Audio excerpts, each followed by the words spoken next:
Greetings, everybody. Oh, I gotta turn that like this. Need to turn pull cam down. We'll lower that volume. There we go. I have a crazy setup going on here. I have my iPad recording it so I can do a time lapse. Pull cam and extension cord to keep everything powered. And I still need to bring over laptops so I can reach out. Charlie will be here shortly. And there are people out front, so the dogs are going crazy. I'm missing my belt for some reason.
Just waiting for Charlie here. There he is.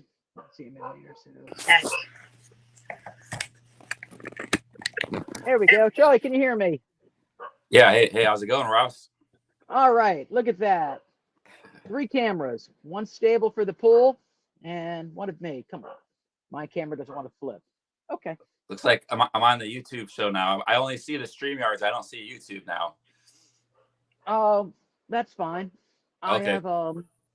I have the YouTube up on a different browser, so I put up my computer here, and so we'll be able to watch it. Cool. Yeah, I haven't done this. I've only done this like once or twice in my years of streaming. It's a new experience for me. You know, even more of an experience is you actually being the one being asked a question as opposed to just rambling on with just, whatever topic you feel like talking about at that time. Yeah. Yeah. So as soon as I get my little pool build going here, I'm just trying to get situated myself. So Ross is building a pool in his state. God damn it. Okay. I keep hitting the exit button on my phone. I don't want to do that. All right. So I'm just trying to get myself set up here. Got a Snickers and coffee special for this live stream. I had a friend that brought me out Butterfingers, and I was so happy to have Butterfingers. Not everybody likes those, but one of my favorites. All right. Phone, laptop, computer. Butterfingers, that's what they used to call me when I played basketball sometimes. Oops. Butterfingers. All right. Let me move my phone over. See how many people we have in the chat. 16 watching. We'll hit out. Wait. But Jai, how you been, man? I haven't talked to you. I've been emailing you, but I haven't really talked with you in a while. Yeah, yeah. Just hanging out around the house, helping out family. Yeah, yeah. I heard he's going good. Good. Rest of the family doing good. I know I was more like a distance. I remember we talked about something. Everybody's all good now. Yeah, yeah. Pretty much. Perfect. Good. Sometime Wong wants to know if I'm building a bunker. You know, it's funny. I watched these guys dig yesterday. They had to do manual digging. They're using the spade and they're just like as they're scraping the side of it. If you've ever watched the YouTube videos of the people doing the primitive builds, where they just start digging in the ground and start building a swimming pool, Yeah, a castle. yeah. I've seen some of those My kind of soil's the channels same. years ago, but I've got the same kind of soil here. I'm thinking, I got the other side of the yard. I might just start digging in and see what happens. Oh yeah. It's pretty simple, huh? Just to get it going, you get a tractor and start digging a hole. I was thinking even more primitive, just using the hammer, the chisel, the spade, and a shovel, and then because all my soil is sand and clay. It's mostly sand, but you can just scrape it, scoop it, toss it, scrape it, scoop it, over and over again. Yeah, yeah. Ignore my dogs are going crazy because out in front of my house right now, the workers are starting to arrive, and I can see them ready to come in, and my dogs are in the corral where they should not be. So I'm going to go walk outside real quick. Charlie, if you want to engage, if you open up, are you on your computer? Yeah, what I'll do is I got my computer. I'm talking on the phone to you, but I'll grab my computer so I can see the chat. I can engage with the chat while you go ahead and do some of your stuff. Perfect. And while you're doing that, I'm going to make you a mod on it at the same time. So add as a moderator. Thank you. Yeah, take your time, Ross. I'm in no hurry. I got to go deal with the guys who are right out front right now. Charlie's going to get set up with some chat so he can see what's going on. And I'm going to let these guys in. I'll be right back. And you can watch Pool Cam, which I think is hysterical. And it's on mute. All right. Bluetooth. Only way to go. Hey, how's it going, guys? I got to load up YouTube here just to see what's going on in the chat. I'm on the StreamYards app, and all I see is I see Ross. I see the 3 cameras, but I don't see YouTube. So I got to load up another device. In this case, it's my computer here and see what's going on.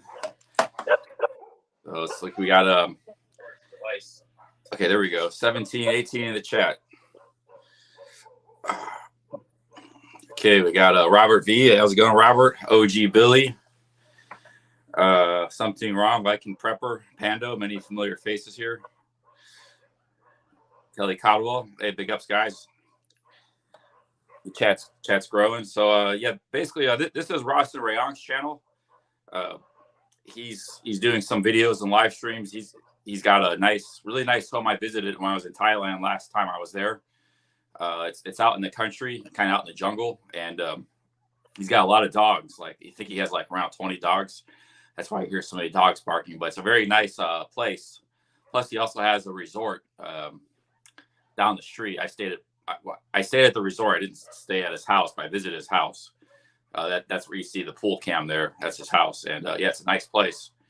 And yeah, he's a very successful expat in Thailand. He's done very well for himself in Thailand. We've hung out a lot together on my Thailand streams. I met him in Sexy Bar back 4 years ago. He had actually never been to Pattaya. It was like one of his first times to Pattaya because he's been happily married for many years. But he was getting into the streams and stuff, so he came and visited back 4 years ago, and I've streamed with him many times since then. Even recently, we did a visa run together. He drove me to Cambodia when I had to do the visa run, dropped me off at the border, and he went back, drove back home. That's Ross and Rayon. Big ups to Ross. If you don't know who he is, I know not everybody knows who Ross is, but you might not have caught my streams when he was there. So he's going to be coming back. He's attending to something, but when he comes back, he'll be, I guess, asking me a bunch of questions and it's kind of, doing like a interview kind of conversation style show. There he is. I was just kind of giving them some background about you a little bit for Just to give for you the an new idea what's people on your going on. channel. My dogs are going crazy. The swimming pool. All right. And my beautiful house. All right, let's see what I missed. Charlie, you're there. I'm here. Who let the dogs out? I have 15 dogs here. My next door neighbor, she has 10. And next door to them have 8. And on the other side, they have 5. And then down the road, they've got like 12. I'm the only one who keeps, my sister-in-law and myself are the only one to keep our dogs on property. Yes. Everybody else, they just let them run everywhere. Good luck walking down the street in the middle of the night. I can't even walk around here. I mean, if I walk around here during the day, I'm just like going to walk down to the main road. I've got to carry a stick with me. Not that their dogs are aggressive. They are just, well, aggressive, but they don't bite. Well, in the middle of the night, I They think will. they would be, especially there's nobody Oh, coming and going. What's really funny is at nighttime, like you get it like around 2, 3 o'clock in the morning, you'll hear the dogs down further away. They'll start howling, not barking, howling. Then a little bit further, then they stop. The next one starts howling. Then they come to my house, they start howling. Then as soon as they get, then they get to my sister-in-law's, they start howling. But mine stop. It's kind of like a wave of howling, and my wife refers to that as ghost walking. Is that she's, oh no, that's just ghost walking past, and the dogs see the ghost in their house. Oh yeah, ghosts. Like, Ghosts. ghosts. Thais believe in ghosts. Thai people and ghosts, exactly. That's what they have all one of those those spirit houses for, I guess, is to like please the spirits. You know, they offer them like sodas and snacks. And oh yeah, there's one right there. When you were out here, we passed one on the main road. Right before you come to Bonpei, there's one, and you will see it. Side of the road, there's tons of lays on it. People are putting broken Buddha houses over there. People broken Buddha statues, anything like that, they've just put over there. Yeah, people are serious about their ghosts out here. Yeah. How many people we have? 22 watching. Oh, Charlie, you're not as big a magnet as I thought you were. No, it's not as what? Oh yeah, not as big man. I gave it a shout out on the. Well, it's live streaming's a tricky thing, but you got to kind of build it like bricks. This is going to be one brick in the wall. Get it going. Yeah. You say Get a few new subscribers. That was the goal. I am almost at 600. This time right now for a stream, it can be kind of rough because I think a lot of the Europeans and stuff are not sleep. Yeah, they're asleep right now. Yeah. It's like 4 in the morning. Like 4 o'clock in the morning for them. Yeah, I realize that, but that's the problem. You got to pick that right time. And like you pick noon, you can get the European, but you're 9 o'clock West Coast time and midnight East Coast time. Yeah. There's Australia too, which is pretty big. There's no perfect time, I guess. It's like when I call my mom. My mom still, after almost 9 years living here, she still can't. What time is it there again? I'm like, Mom, here are 2 clocks. I bought her this when I was out there this past year. Yeah. Thailand time. It never changes, Mom. You change your clock, but mine always says the right time, and it's in digital, 24-hour time, so she can't screw it up. Oh, I don't know if you can hear that one. That's my neighbor's house. My sister-in-law. Oh yeah. They constantly fight. All my dogs get along. Hers, that's because she doesn't feed them as well as I feed mine. Mine are always fat. Well, one thing that makes the time confusing is I think we got like daylight savings time, but I don't know if Thailand does. So there's sometimes it's like 12 hours. Sometimes we're like 1 hour ahead or behind. So that kind of makes it confusing. Thailand doesn't do daylight savings time. Yeah. And so when I have people who call me from America, they're like, what time is it? I'm like, what time is it where you are? We got Viking prepararies from Norway. Yeah. East Coast is the same time. It just changed the A to a P or a P to an A, and we got it figured out. Yeah. Generally, it's the opposite time. Yeah. So how is your planning of your walking? Are you doing a lot of daily walks right now? Right now, I'm mostly doing weightlifting. We had a real bad cold snap. It was down to like 5 degrees Fahrenheit and stuff in America, this part of America for a week. So I'm going to get to doing some hiking before the trip. But I'm doing a lot of like calf raises, hamstring stuff, ab workouts, all that. You ever thought about going on? get on Craigslist and finding yourself a used, um, what are the things called? Things to walk, treadmill. Or you can put it like on a treadmill incline where you can just sit there and just do some serious walking on an incline all day, for a few hours every day. That way it builds up your walking legs. Because it's the different muscles used for walking as it is for lifting. Yeah, no, I agree definitely. I feel like I'm pretty in shape, but yeah, I got to do some long walks. I'll be doing some long walks before the trail, and then combined with weightlifting. Yeah, I would have thought the treadmill, just put it like on an 8 or 9 degree incline, would be great for strengthening your legs for the walking. And even though you're just staying in place, you could just pop a book up there, read, and keep, I got too many have two boxes of hours to feel worthless it. cards to fit a treadmill in here. It's a tight squeeze. What? Yeah, that is the question somebody was asking. What is in all those boxes? Are they model cars or just parts to cars? They're leftover Magic the Gathering cards. It's just a card game. Oh, They cards. So can they be are the S. valuable, but they're very rare ones. But what I have is just junk, pretty much. So leftover junk. Can't you just sell those in bulk to somebody who wants to start a Magic Yeah, Gathering? that's how you sell them in bulk. Maybe you could get like that. I don't know, maybe a couple grand, all of it, taken out. Like I got a little pile of some good stuff. But yeah, it's mostly junk. Somebody put in here the Monger packs. So basically, they're a bunch of old fat cards with bald heads. Yeah. Like people have a bunch of baseball cards lying around. Back in the 80s or something. Most of those would all be junk. There might be like one good card in there. I'll show you. I'll show you what I got. When I was back in America, I grabbed these from my uncle. I have no idea if they're valuable or not. And if somebody else knows, they can tell me. He collected NASCAR cards. So I have these, and only have this many of them, but I have these. Let's see, where's my camera? Here it is. NASCAR. NASCAR. Is that NASCAR you So said? here's NASCAR. So here is I never a even heard of them. Yeah. Richard Petty. You know who Richard Petty is? Yeah. I don't Pro know much Set about Racing. NASCAR. What year they come NASCAR. from? I could tell. I don't really know. They're called Pro Set. I would guess to say they're not worth anything, but you never know. Maybe I could be wrong. They're great. Bobby Allison. I mean, some of these people I know who they are. Junior Johnson. Oh, part Junior Johnson's crew. But there's these are the Winston Cup cards. But I have these cards that I grabbed from him. I have no idea if they're even valuable or not. But I thought they were. I just like NASCAR. Oh, 1994 J.R. Marks Incorporated is the 94. Okay. Yeah, I don't know. I mean, there may be somebody out there that collects them if they're rare, but yeah, I don't know. If I had ever seen these? If I had a bet on, I would bet they're not worth anything.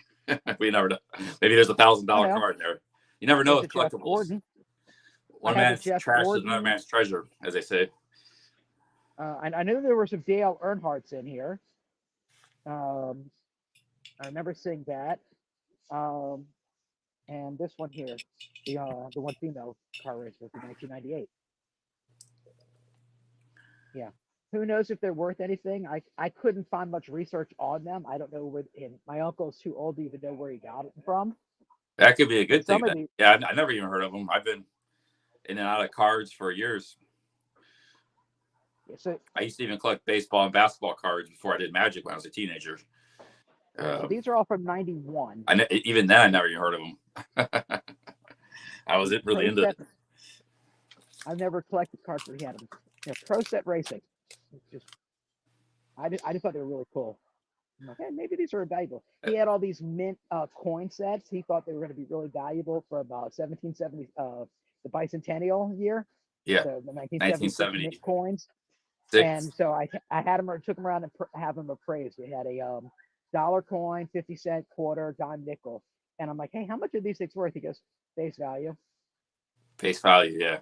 Face value. He said, they're not rare at all. They sell these, even in the set, it's just face value. There's no value in these things, guy. I'm like, really? Yeah. Nobody, you know how many they sold of these things? And people all thought they were going to be collectible. And I'm like, what about this one? I've got an Eisenhower silver dollar. And I'm like, how much is this worth? He goes, yeah, read it. It's not silver. I'm like, he's showing me the mix of what it is. And I'm like, 65% silver, 35% other. Yeah, the collectible market's tricky in anything. It's extreme rarity that really drives the value, and the extreme rarity means that you just don't see it, you don't come across it. Whoever does have it is hoarding it, owns it. You know, if something's valuable, some rich person probably. Your chat's slowly growing. You're up to 30 now, which is very respectable. I was just moving my phone over to see. We're at 30 now. Yeah, well, all week I've been live streaming my pool build, and then at the end of it, downloading it, turning it into a time lapse, so it could turn 8 hours into a 10-minute video. Yeah. And yesterday was really funny because 2 days ago they had the backhoe out here. They dug. I saw that time lapse. You said how many hours was that? Yesterday's was 8 hours. Oh, it was condensed. 8 hours into 10 minutes. Awesome. Yeah, you just bring it up to 40 times the speed, and it breaks it down real easily. But yeah, it was really funny because they brought the backhoe out here, they measured, and they started digging. And then they went to go put the pool in, and it was about this too tight. So they had to start digging again and to cut out like 6 inches on both sides to get the pool to slide in, because they measured for the pool. They did not measure for the support beams outside of the pool, because the fiberglass pool that has these support beams all around it. So the 6 inches of support on each side, they forgot to measure for. So they're scraping away at it, and they're all digging in there while the pool is just spinning over their head the whole time. And I'm thinking, hey, look at it, they got shade. I bet you whatever you're doing there, it costs you a tiny, I don't want to say tiny, but a fraction of what it costs in America. Under $13,000, I will be all in for the pool. Yeah, I don't know how much it costs in America, but yeah, I know it's be a lot cheaper. Yeah. Yeah, under $500,000 to get the pool put in and to build the deck that I'm going to be adding to it afterwards. So I've got $500,000 bot, which is like $16,000. Not even, no. You see the bot today? 35, 60 something? How much is the bot? 36? 66. 35, oh, yeah. 66 today. Yesterday got up to 85, 35, 85. I think it's going to get to 40 in a few months. I don't believe that's going to happen. Few months this summer. I think it might get back to 38. I can't ever imagine it was 38 back in October, November last year. And every time high season comes around, the bot gains strength. But I think this high season wasn't as strong as they thought it would be. So it's even going to get weaker. Whereas last year it got to 38. I think this year it's going to get to 40 before the next high season comes in. I'm just speculating, who knows? I would hope so. I mean, I love when the bot goes up because I have money to change every month. Oh, you want a strong bot? I want a weak bot. Or an odds. I want a strong dollar. Yeah. Oh, yeah, me too. I want a strong dollar too. Really good. I mean, the American economy seems really good right now, where Thailand is really hurting. Outside of Pattaya, Bangkok, Phuket, the rest of Thailand is really hurting for tourism altogether. Because I've talked to some other friends who live in other parts of the country. Yeah. And even Chiang Mai says it doesn't have nearly the tourism they used to have. Even during the wintertime when they had all the people go up to the north to see the fog on the mountain. Yeah. It was really down this year as well. We were talking about that on the Thai economy struggling a little bit. Tourism's down. The Chinese didn't come back to Thailand. Russians got a war going on. They're not coming in the numbers as they were. So they just don't have the numbers that they had 5 years ago. The tourism numbers. If you want to increase the tourism here, instead of giving people a 30-day, give them a 90-day with a 30-day extension. Yeah, they were talking about doing that. I think they said just for Canadians and United States Americans, which would be fine by me. Do it for all the wealthy countries. They take a lot of baby steps, And it allowed you to stay for longer. If stay 9 months as opposed to only 6 months. Yeah, because there are some people who are young. I was reading an article by it was something that polls expats around the world, 12,000 of them. And they rated the best countries for expats around the world based on the results of these people they polled, which is 12,000 people. That's a lot. Thailand ranked 6 in the top 10, and Mexico is number 1. Now, Mexico, they give you 6 months when you enter, and it's very easy. So, Mexico scored number 1 in that poll. Thailand was number 6. There are only really a few countries that you can retire in, though. That's the big problem. It's like where, as an expat, you're looking, okay, where can I move and I retire and I don't have to deal with visa issues, or I have to leave the country every so often. And Thailand's one of the few countries that you can do it that actually offers a true retirement visa. Well, they have an actual retirement visa, but a lot of these Latin American countries, they just have a very lax like immigration. They don't really care who, just kind of like we have going on now. They don't care who comes in and goes, and they'll just keep giving you a 6-month visa every time or something. So by Was it, all practical, they might not have a retirement visa in name, but it's not hard to stay there. Pretty much all these Latin American countries. is it Cambodia like that as well, though? Where you just keep renewing it every 30 days? Yeah. Cambodia and Philippines are very easy. Cambodia, you get like 30 days, and then you can extend it to a year. It's called a business visa, and anybody can get it. You pay like $300, and they give you a year visa. And I believe Philippines is something similar too. They get like a month, and then you can keep extending that for 6 months, the immigration visa up to like 3 years. So you can stay in Philippines for like 3 years straight. No immigration, or you don't need a retirement visa or anything. You just got to go through the process, getting that 6 months every time. I was talking to the people at Elite Visa, they have a new name for it. It's no longer called the Elite Visa. It's a new name for it. And the only thing I was asking is, do I still have to do my 90-day check-in? Can I get a discount at the waterfalls and the Thai parks? No. Still have to pay still have to do 90 days, but we can help you with that. I'm like, what help? You walk in, it's one form, you hand it to them, they hand it right back to you, say you see you in 90 days. You're in and out of that office in 5 minutes. Oh yeah. What do I need help for that? I mean, I've done all my paperwork without an agent. None of the visa applications here are difficult. Next time I do a visa extension, I'm going to go to Rayong instead of waiting all day at Pattaya for my. The Rayong one is so easy. There's very few people ever in there. Most of the people who are there are for family visas. Yeah, it's surprising as close as Rayong is and developed it is, how close it is to Bangkok and Pattaya. There's almost like no foreigners. There's just a few expats like yourself, very few. There is that stretch where you got some Scandinavians, some at the beach there, but yeah, the retirement community, that's it. There's nothing. Yeah, I think there's some like people that work in some of the industries there and oil and stuff, but it's such good transportation and so close to everything else.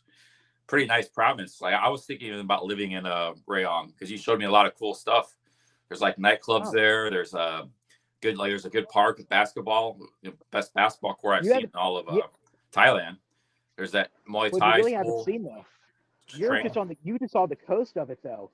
So Rayong is shaped like an egg practically. So you were just along the bottom coast.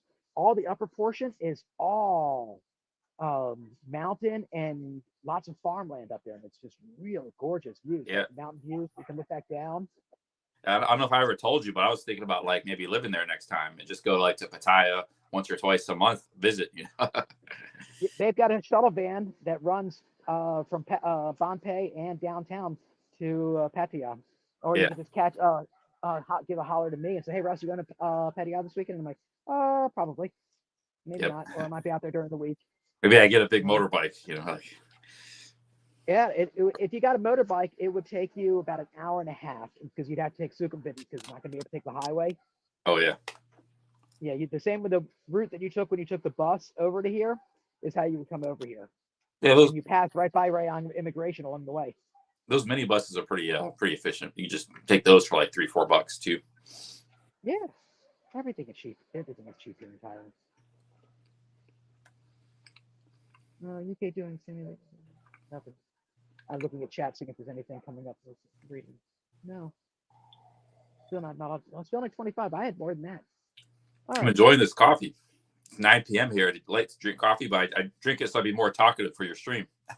Well, now I want another cup.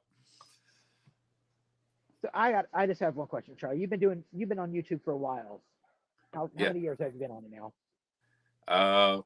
Well, I first started making videos back in 2017 January, so that's 7 years ago.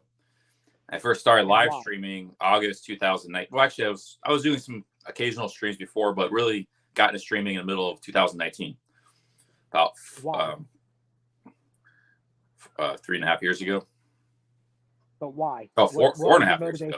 No, 4.5. What was your motivation to start doing it? Was it like you saw there was a profit potential, or you just saw the creativity side of it? Oh, I started doing live streaming, or YouTube. Just start. YouTubing in general. Did you see that Oh, there's a YouTube in general. profitability in it, or just the creativity side of it? Well, yeah, I'll tell you how I got into YouTube. I had never really been into social media. Like I didn't never had my first phone until 2018. My first smartphone. I just always had a laptop when I traveled, and so I never had Facebook or Twitter or Instagram or anything. But only site I did go on sometimes was YouTube, and I first started going on YouTube maybe 10 years ago just to kind of see what's going on in Thailand. That was the main reason. But then I kind of got into it a little more, and about 2016ish or so, before I started doing YouTube, I was watching people like retired Cheap JC. You know him? I Yep. was really into him. Durian Rider, David Bond, Bangkok 112. Harold Balder was making Thailand videos at that time. And I see a lot of these people were doing really well. I was in Thailand. I was like in Thailand, getting ready to go back home. I had like a couple months there, but my this business was failing, and I was kind of maybe I'll give YouTube a shot, see what happens. And at the time, I was like a big drinker. I was just hanging out on Walking Street every night, drink till like 5 a.m. I didn't know anything about it. I didn't have a phone. I didn't know anything about editing or cameras or anything. I just had this. I happened to have this really cheap $80 compact camera in my backpack that I've never used. So I just broke that out and just started filming as I was drinking all the crazy stuff that goes on in Pattaya. And I just had a month to do it. I learned editing while I was there. I sit on my laptop, and I had to try to teach myself everything. And I got some traction with those videos back, just kind of goofing off and wanting to show people, like crazy Pattaya, like streets and lifestyle. And people liked them. It was up to like over 1,000 subs right off the bat. Nothing crazy in views, but it was, and back then they monetized you right away. Like you didn't have to go through a process where you need watch time, and you just sign up account, you're immediately monetized. So like, and but there was wild videos like Lima Bravos and things like that on the streets, and like and in the 7-Eleven flirting, and like just all kinds of crazy stuff. And people liked them, and so I went back home. I said and then as I was home too, the videos kept getting views. So I was up to like 2,000 subs, and I didn't even put up any more videos. And although all the videos were demonetized, so I had to sort of like tone down the content a little bit. I was starting to like learn about stuff, and so I thought maybe I could do this as a career, like Bangkok 112 or like Harold Balder. So I didn't have a lot of money. I bought a camera on eBay, a little better camera, like for like $500.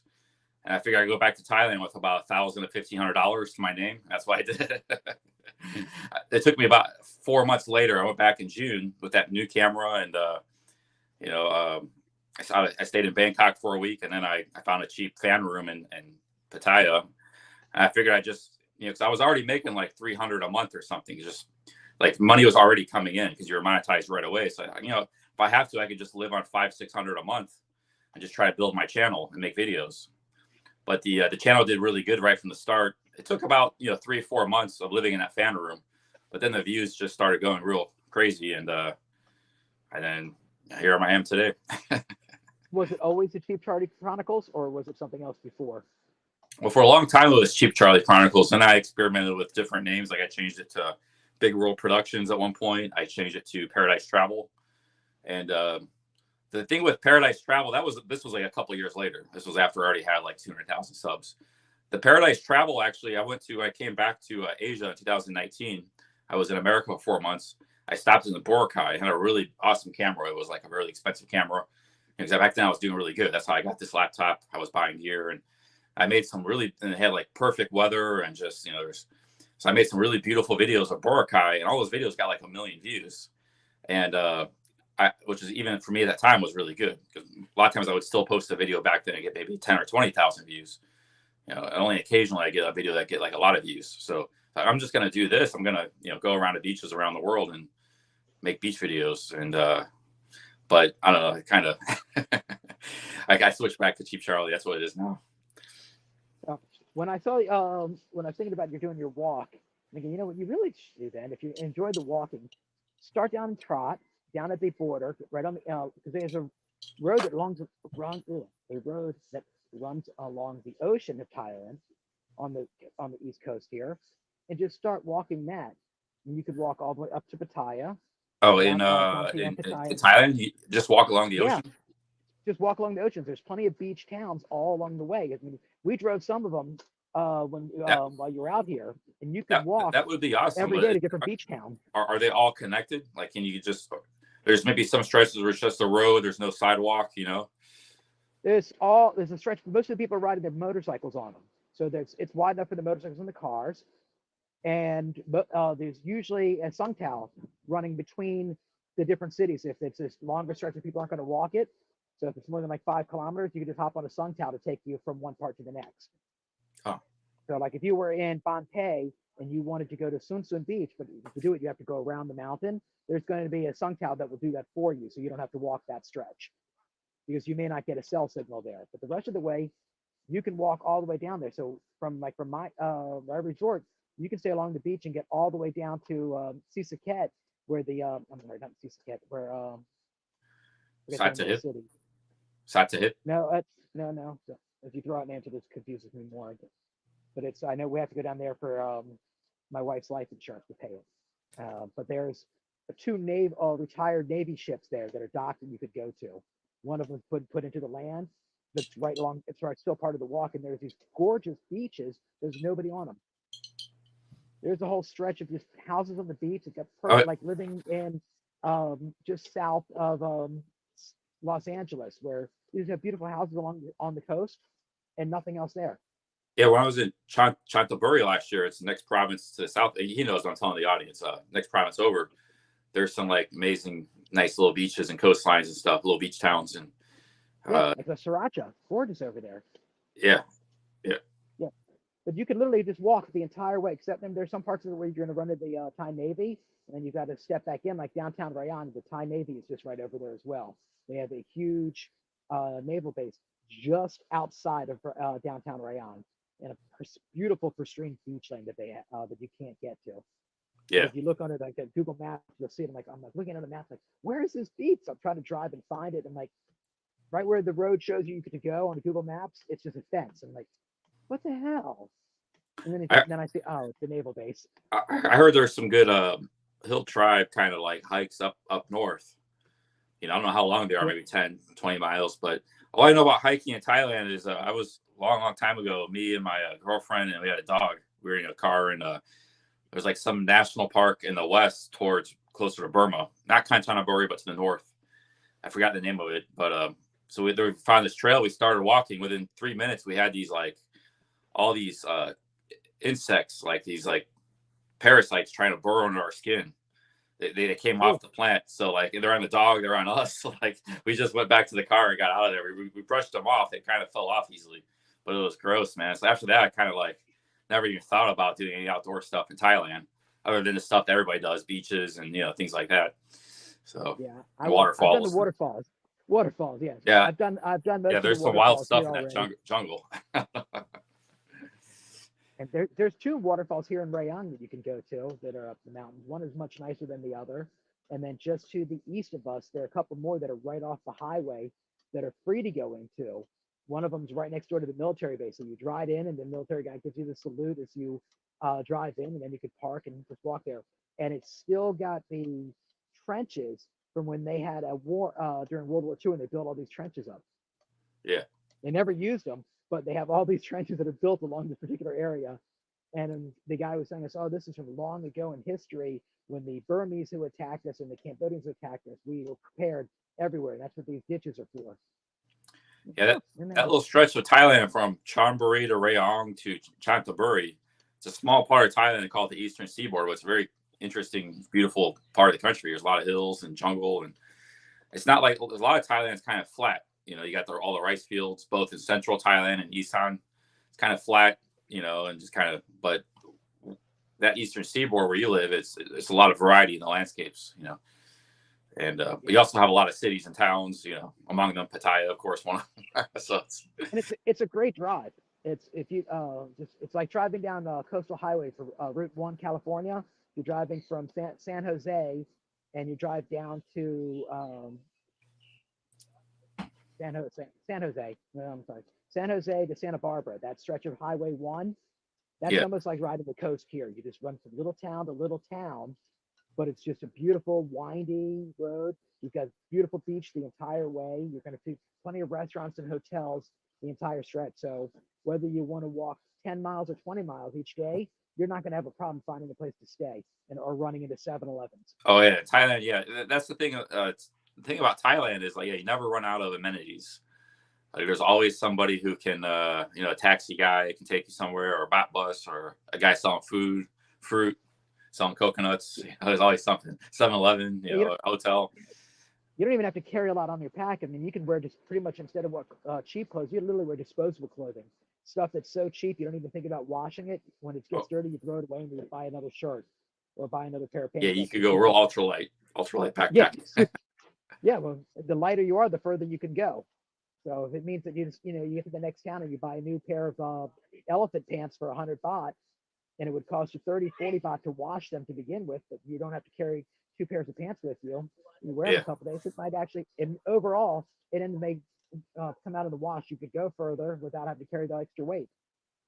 I figure I'm going to be carrying about 20 to 25 pounds on the Appalachian Trail before food and water. So that's just my tent, blanket, clothes, everything. Cooking gear. My gear, yeah, including the backpack itself, which it's quite a bit. Like people that go under 10 pounds, their base weight.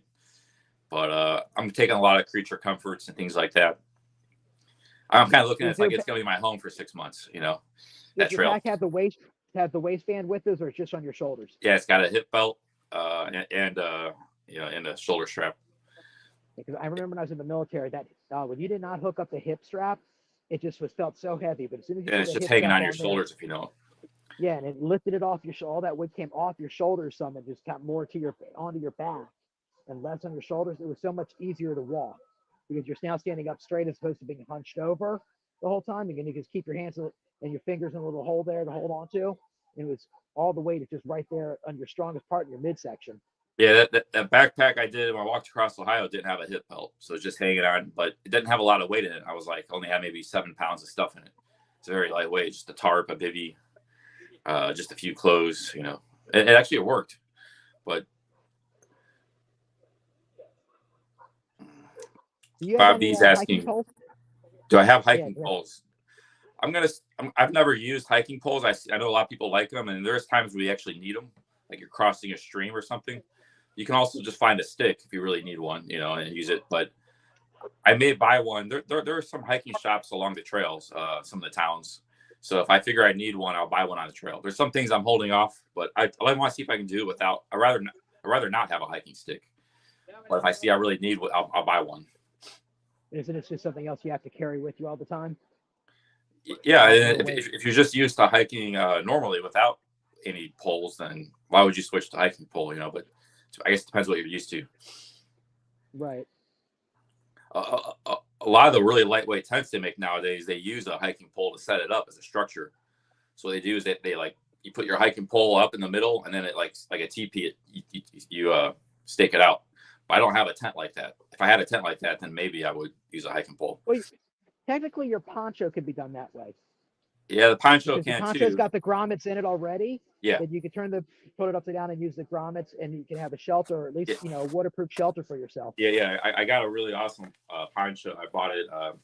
It's like from a European military. It's really heavy duty, really awesome. Not that heavy. And it can be used as a tarp too. But I'm just gonna be using it as a poncho. I remember in the military when we had our ponchos, it did more than just keep you dry. It could keep you extra warm at the same time. So if it was too cold, you didn't want to put on the heavy coat, but you put on the poncho, it would protect you from the wind. And you put the belt on the outside, and it's like putting a plastic bag on yourself. It insulated you and made it easy to walk. You said you were a Marine, right? I was in the Marine Corps. Yep. Oh yeah. That's So you know all that stuff. You had a bivvy too. Yeah, we've had them tents. Oh yeah, tent. Okay, some guys only get bivvies. I guess it might depend on where you are, stationed or something. I always think of the bivvy as like an older term for the bivouac. Oh yeah, that would be the camping area. Your bivouac. Bivouac, yeah. Bivvy's a bivouac. Same thing. Yeah. So, yeah. So you've been at this now since about 7 years now, YouTuber. Yeah. Any regrets? I started January 2017, so it's been 7 years now. And the last 4 years have been pretty just some streaming here and there, pretty uneventful. Like my really good run was the first couple of years before I kind of had regrets? before I kind of blew it up with my drinking problem. Any regrets about becoming a YouTuber? No, I got no regrets. I've had a good time, and maybe I'll get another go at it here in the future with vlogging and stuff. But my only regret is I wish I had a better handle on my drinking. I would have, but at the time I didn't. I had a bad drinking problem, which manifested itself into YouTube. But now I quit for 3 years, so I don't plan on starting again anytime soon. But just thinking of the fact that you were able to hang out with people who were drinking within the first year of going sober, and you weren't feeling that. Man, I wish I had a beer with me. Yeah, I wasn't. I mean, every alcoholic's different. Like, there's some that they just have to have drinks every day. They drink in the morning. I wasn't real like I had to drink every day, but like I was just kind of like when I did drink, it could get crazy sometimes, or I got off the rails. So that was my problem. But everybody has, different. If you have a problem with alcohol, it can be different for everybody, different ways. It affects people differently in all sorts of ways. Boredom caused a lot of that, though. I know even when I go to Pattaya, there's some days where it just becomes really boring, even with so much to do there. Well, it was really Pattaya that I started drinking. Like not because I was bored, it's because I was having fun. So it's like it's just kind of like in my 20s, I never really drank until I discovered Pattaya when I was like 25, back in 2005. So I was a young man, and Pattaya was like it was a wild town back then. And I never really drank. I made like a really good friend. We hung out, and he's like, "Hey man, drink some Heinekens," and we just hang out Walking Street, drink Heinekens, and talk to ladies and stuff, and go to nightclubs. And my habit back then, it wasn't that bad. I maybe had like 4, 5, 6 beers a night. I wouldn't get too drunk. But later in my 30s, it became a bigger problem, and I kept drinking more and more, and it turned into a big problem. But But it was really Pattaya that I started drinking, because I had done a lot of travel before I went to Thailand and Pattaya. I never really drank much, like I'd have maybe a glass of wine. It wasn't a thing with me until my mid-20s. You can always point to where your rock bottom was. Mexico was your rock bottom of drinking. Well, yeah, I had a rock bottom before that too. I should have stopped drinking then. But the thing is, I quit for a couple months, and then I start again, and the same problem is still there. So. That's a mistake people make. They quit for a period of time, like a couple months or 6 months. They think they got the problem solved, but it's the same problem. For most people, it's going to come back and be a problem again. At least for me. So I had to stay off it completely. But there's a lot of people that drink. They don't have much of a problem with it, or they just enjoy themselves, and that's fine. I'm not like a drinking hater. I don't hate drink and people that drink. It's just what I have to do. Yeah, you don't seem to drink that much, huh? No, I'm not been a big drinker. It's funny for me, because for me, if I drink a beer, gain a pound. Drink 2 beers, gain 2 pounds. You drink 3 beers, gain 3 pounds. It's like for every time I'm drinking, the more I drink, the more weight I gain. Huh. And then you said you lost 30, 40 pounds recently? Oh yeah, I'm way smaller now than when you saw. I mean, you can definitely see it in my face, where my face was all really swollen before. Now it's much tighter. And I've lost 5.5 inches off my waist. So that's been really good. But you've met my friend Steve in Bangkok before. The guy. Yeah, I met him a couple times. He can drink. I can hang out with him, and he can drink 3, 4 beers at a time. I drink 1. Oh yeah, he's a party animal. I actually ran into him in Thailand like 4 years ago when I was streaming. We hung out together a long time ago, and then I saw him in Bangkok when I first got back. He is hysterical. What a fun guy to hang out with. We were out last weekend. We went to the boxing Muay Thai at Rajadam Stadium. Yeah. And we had the counter seats where you got a real nice chair with a back and a counter to set your beer on, and they give you free popcorn, hot dogs, noodles, cup of noodle. That's Coke, Muay Thai free, place free in Rayong? Yeah, no, in Bangkok. It's the Bangkok, biggest okay. Big Muay Thai stadium. You'll have to show me where that is, because broadcasting it seems like some of the Muay Thai places are like for tourists, and they just charge you a bunch of money. I want to see like authentic fights and stuff. This is the authentic stuff that they have broadcasting over to 200 countries around the world. Okay. Yeah, what was the entrance charge to get in there?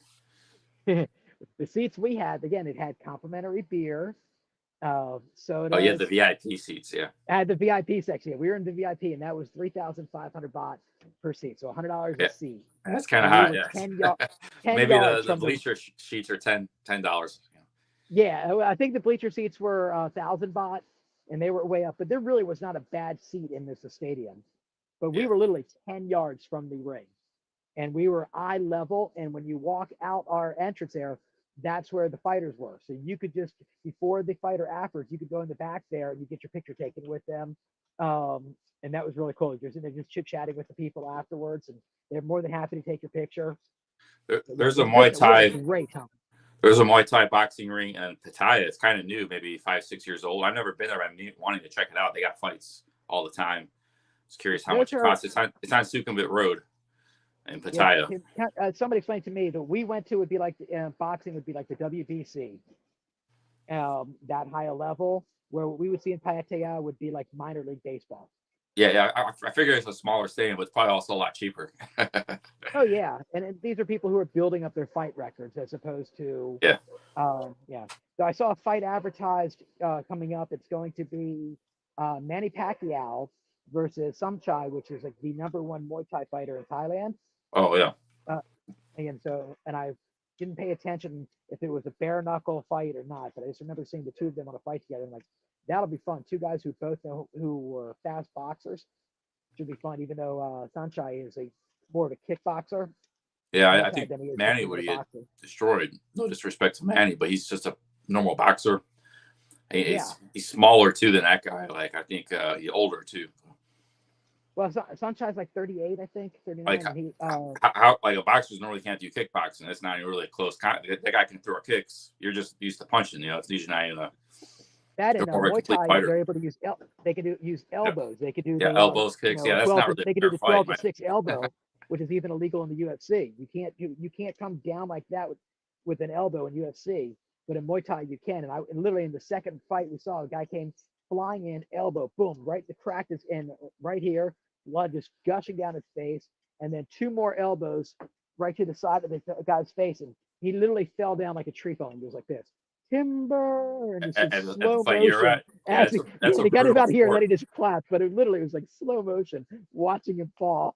Yeah, it's a brutal sport. Yeah, Jay, he's in the chat. He's gonna be retiring to Thailand soon. What are your long-term plans? Well, I want to do the trail, and then after that, who knows? Maybe travel the world. I don't know. Maybe come back to Thailand. I'm I talking haven't. not those should be your short term. I mean, I, you're not even 50 yet. I Long think if term, I like spend 6 months 50 and and plus. do 2,000 miles on this trail, my perspective might change a little bit. So we'll see what happens. You They may want to say do it could that be like during a the life Forrest changing Gump thing. experience. Do Huh? the Forrest Gump thing. You just walk across. First you walk north to south. Next time you're going to walk east to west. Well, they got to have it. They don't really have an east to west trail. They got. Yeah, That's the thing is Route you kind of need a 66. trail unless you just want to walk on the road the whole time, which isn't really nice. There is a trail that runs through I remember because I was in Colorado that there's a trail that runs through there. My brother was telling me it runs through most of America. It's a bike path that's running along the highway. That was Highway 80, but it goes down to Highway 40. Huh. And it's something. So there's a trail that's running parallel with Highway 40, which used to be the old Route 66. Oh. So you may want to take Well, a look at yeah, I heard they're working on like a cross country bike trail. You got some of these different routes and trying to connect it all together, but I think right now it's not there yet. That'd be awesome if they get that going. because you could still walk on Route 66 or like north south. You could walk along Route 1 where they still have the bike path along the side of the road. Because you could walk from Maine all the way down to Miami just staying on Route 1. Yeah. Well, they got a trail. Florida has a Florida trail, which is like 1,200 miles in its own right from like Miami to the Panhandle. And then from there's a trail in Alabama you get to, and then you can take that to the Appalachian Trail all the way to Maine. So you could almost do that now just with the trails that exist. But if you want to go east to west, it's a challenge. I wouldn't mind like if I did something the Appalachian Trail, it would be maybe if I keep hiking, maybe go back to England, maybe England and Ireland after that. I was thinking that. Yeah. So when you did the walk across Ohio, that was like a week and a half. You did that. That took me a month. I ended up doing like 350 miles because I had it on my iPhone app how many miles I did, but it wasn't continuous. It wasn't just one trail all the way across. I had like do 50 miles here, 30 miles here, and Right. so that was about 350. It took me a month. And you made some really bad choices along that trip, like taking your shoes off and forgetting where you left them. Yeah, I made some mistakes. Learning mistakes, as they say. Learning. The raccoons was the big one. That was a big learning thing. I would I have thought had losing my camps like shoes. I thought losing your shoes would be the biggest mistake. well, yeah, that's I recovered them. Yeah, that was on the second day of the walk. I think what happened was they were in my. I wanted to walk bare feet, and I put them in my backpack, and they fell in my backpack. I didn't realize it's like a half mile down the trail. But a guy on the bike picked him up. He saw me running like frantically, and then when he Right. saw the shoes on his bike up ahead of me, he figured I was the guy that lost the shoes. So he had them for me. Yeah, I remember watching that in the chat, just thinking, God, that's got to be the dumbest thing he's ever done. Yeah, well, I wanted to walk barefoot for a while, but I didn't walk barefoot again for the rest of the trail. Yeah, sometimes the idea of doing something and the practicality of doing something aren't always the right things. Yeah. Yeah. So, that was one thing. Anything else like you learned from the walk in Ohio that you're gonna take with you this time? Um, yeah, definitely have a respect for animals. They can get your food, tear apart your equipment, tent. You can take precautions for them. So see a lot of stuff I have like I got these odor proof bags because I was just trying to go super ultra light. So I didn't bring anything for food. Like these aren't 100% odor proof, but they can really help. They're like big heavy duty Ziploc bags that are supposed to be odor proof. And if you have your food in these, that could cut down, the scent for animals. But I had those at the time. But I didn't bring them because I just didn't think it'd be a problem. I wanted to go super ultra light, light backpack. So this time I'm really just gonna bring the kitchen sink pretty much. Just anything I don't want, then I'll just get rid of it or ship it home or something later on. But I'm gonna be well prepared this time. Yeah, that's Have one you thing. done a lot of research on the trail here? So like where there are places that you can camp safely, where you're gonna have to do some stealth camping. Oh yeah, yeah. I've watched a lot of vloggers, done a lot of research. Appalachian Trail is pretty unique. Like you can pretty much camp. Camping's not going to be a problem. It's not like what I was doing in Ohio because that Ohio thing was just for people riding bikes and going out for the day for a little walk. It's not really for people like walking and camping, for weeks. So Appalachian Trail, everybody does the camping and they go out for weeks or months at a time or even the whole trail. So they even have shelters like every 5-10 miles. It's like a wooden or stone shelter they built. People can stay at. Sometimes they're full, but you can sleep outside the shelter in your tent. And the shelters are just there because the Appalachian Trail has been around 100 years. Up until like say the 20, 30 years ago, the equipment was too big and heavy, so people would just sleep in the shelters. Not many people were doing it back, like say in the 70s. So people would just bring a backpack of a few things, and then they would stay in the shelters. They wouldn't have to bring a tent, because back then the tents were really big and heavy. But now they have all these really lightweight, high technology things that people can bring everything they need in their backpack. So Do they have a lot of people where you're going as an individual, but you end up finding other people who walk the same speed you do, and then you just end up just staying together for most of it, just because there's always safety in numbers? I've never seen. I mean, I've looked at like maybe a half dozen different vloggers over the last 5 years who've hiked it, and sometimes, yeah, it seems like people might hang out with each other and walk together for a few days or a week or 2 weeks. So like eventually something happens, people split. Not they're fighting or anything. It's just like, one's like kind of recovering in a hotel in town longer. The other wants to get Right. going, or they're walking at different speeds, things like that. So yeah, it's seems like most people do their own thing. Now there was one lady. She was a very beautiful lady last year, hiker, and she she was really fast walker. She was like doing 25, 30 miles a day, and she was really good a hiker, but she lost her, like she was trying to go ultra light, so she just had like a tarp and bivy. But later in the trail, she didn't want to stay in the tarp, and she just stayed in another hiker's tent. So I guess they stayed together in the tent for like for the last third of the hike, So that's why I was thinking about bringing a two-person tent in case that happens to me. But I don't think that will. You never know when you're going to get lucky, right? Yeah, she was pretty too. So I was like, man, that'd be nice if that happened to me. What was the woman's name who you met when you were in South America? What's that? What was the woman's name you met in South America? Nana Pimps? Nana Pips, yeah. Nana Pips, yeah. Maybe you'll meet something like that along the way. Yeah, you never know. Yeah, You Nana never know. Pips, she's a live streamer herself. She's a good streamer. Yeah. She was definitely enjoyed your company. Yeah. Yeah, that was right near the end of my trip. Sometimes you got a fan, but I should have caught up with her earlier. Would have been more exciting. Yeah, there's a lot like Colombia has actually got a lot of great hiking, camping places to explore, deserts and mountains. But you don't have a trail, but you can go to some town and kind of explore the region. You go up hiking in the mountains and stuff. So, but Thailand is just, I think a lot of those Southeast Asian countries like Thailand are just not that good because of the humidity and the tropics. Like if you try to do a lot of hiking in, say, a country like, what's a good example? Trying to think of, like in Costa Rica, not in the mountains, but like in the coast, in the jungle. That's not a good place to hike. The only reason Colombia is kind of good is it has elevation. It's like 8,000 feet up in the air, so the weather is much cooler and the vegetation is a lot easier. Got to get excited over here. The first water truck has showed up. Water truck. Here. Yeah, to fill the pool. My well would never fill the swimming pool. I can't pump out water fast enough, and the city water's not clean enough. Oh, so yeah, they're hitting at a breakneck speed. I saw a couple of days ago. It was like a hole in the ground. Yeah, that's a Thai. It was funny watching them yesterday when they were dropping the frame in. So if you're going to hear the dogs start barking. Basically, they're my alarm clock or alarm system around here. You can't get near my property without my dogs going crazy. Who needs a doorbell when you have your dogs? Yeah, you have a great security around there. No problem. Well, since you've been to the house, I mean, there's not like if somebody were to come around here to rob me, it's like, who's going to hear it? It's like that. Yeah. It's not like I have any of the neighbors close by. So luckily, we all have dogs.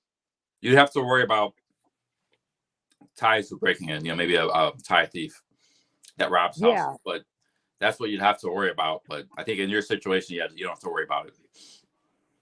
Yeah, I have even in my area, because there's no reason to be on this road. If you don't live on this road, there's no reason to be on it. It's not like it's a road to get from one area to another or a shortcut. It's just a loop that comes in off of the main road.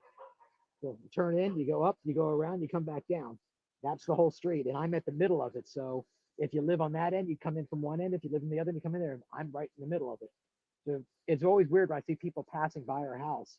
It's like, I know why they do it, because there's concrete on one side and dirt on the other. And even though it's longer to go to the right, it's a much smoother ride, because the dirt road is a disaster. So all the weeds and plants are just growing into it. They put in the sewer, but they didn't level the land. So you've got the sewer line, and then the dirt just falls down. It's up, down, up, down. And it's only on one side. I used to live in an environment like you with my ex-Thai girlfriend, 15 years ago. We lived there for a few months with her grandma. She lived out like in the end of a dirt road, up country. And it was the end of a dirt road. She lived like in she was maybe 80. She lived in like an old wooden house, really traditional old wooden, like just a makeshift rustic house. And her mom built a bungalow. That's where we were staying, but nobody else was in it. So they let us stay there. And her grandma had we go inside the wood house, had this big giant like machete axe thing like behind the door.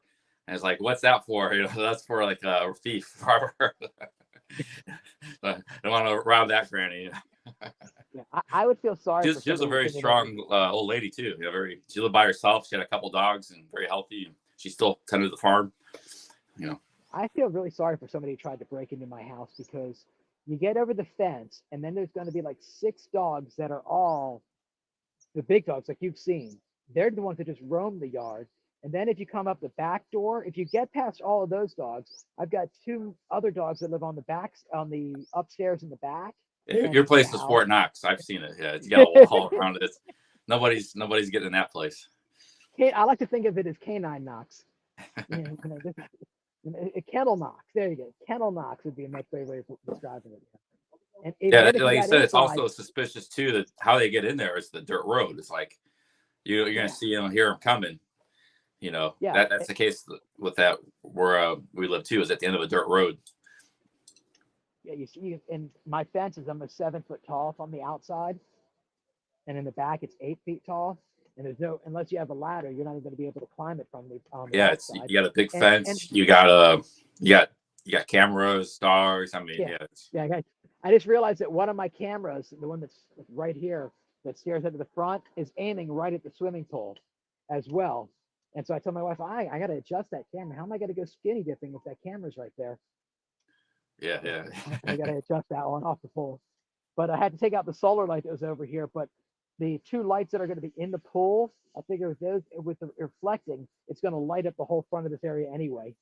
So Yeah. who needs to have another solar light when it's got? There's the water coming in. I don't know. I can't. Okay, I'm gonna play here. I'm gonna go with this one here. Let's see if I can make this happen. If I bring that, there we go.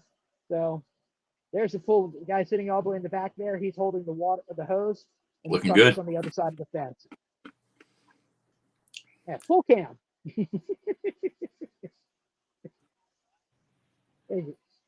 Like, I think my first time ever using the StreamYard application.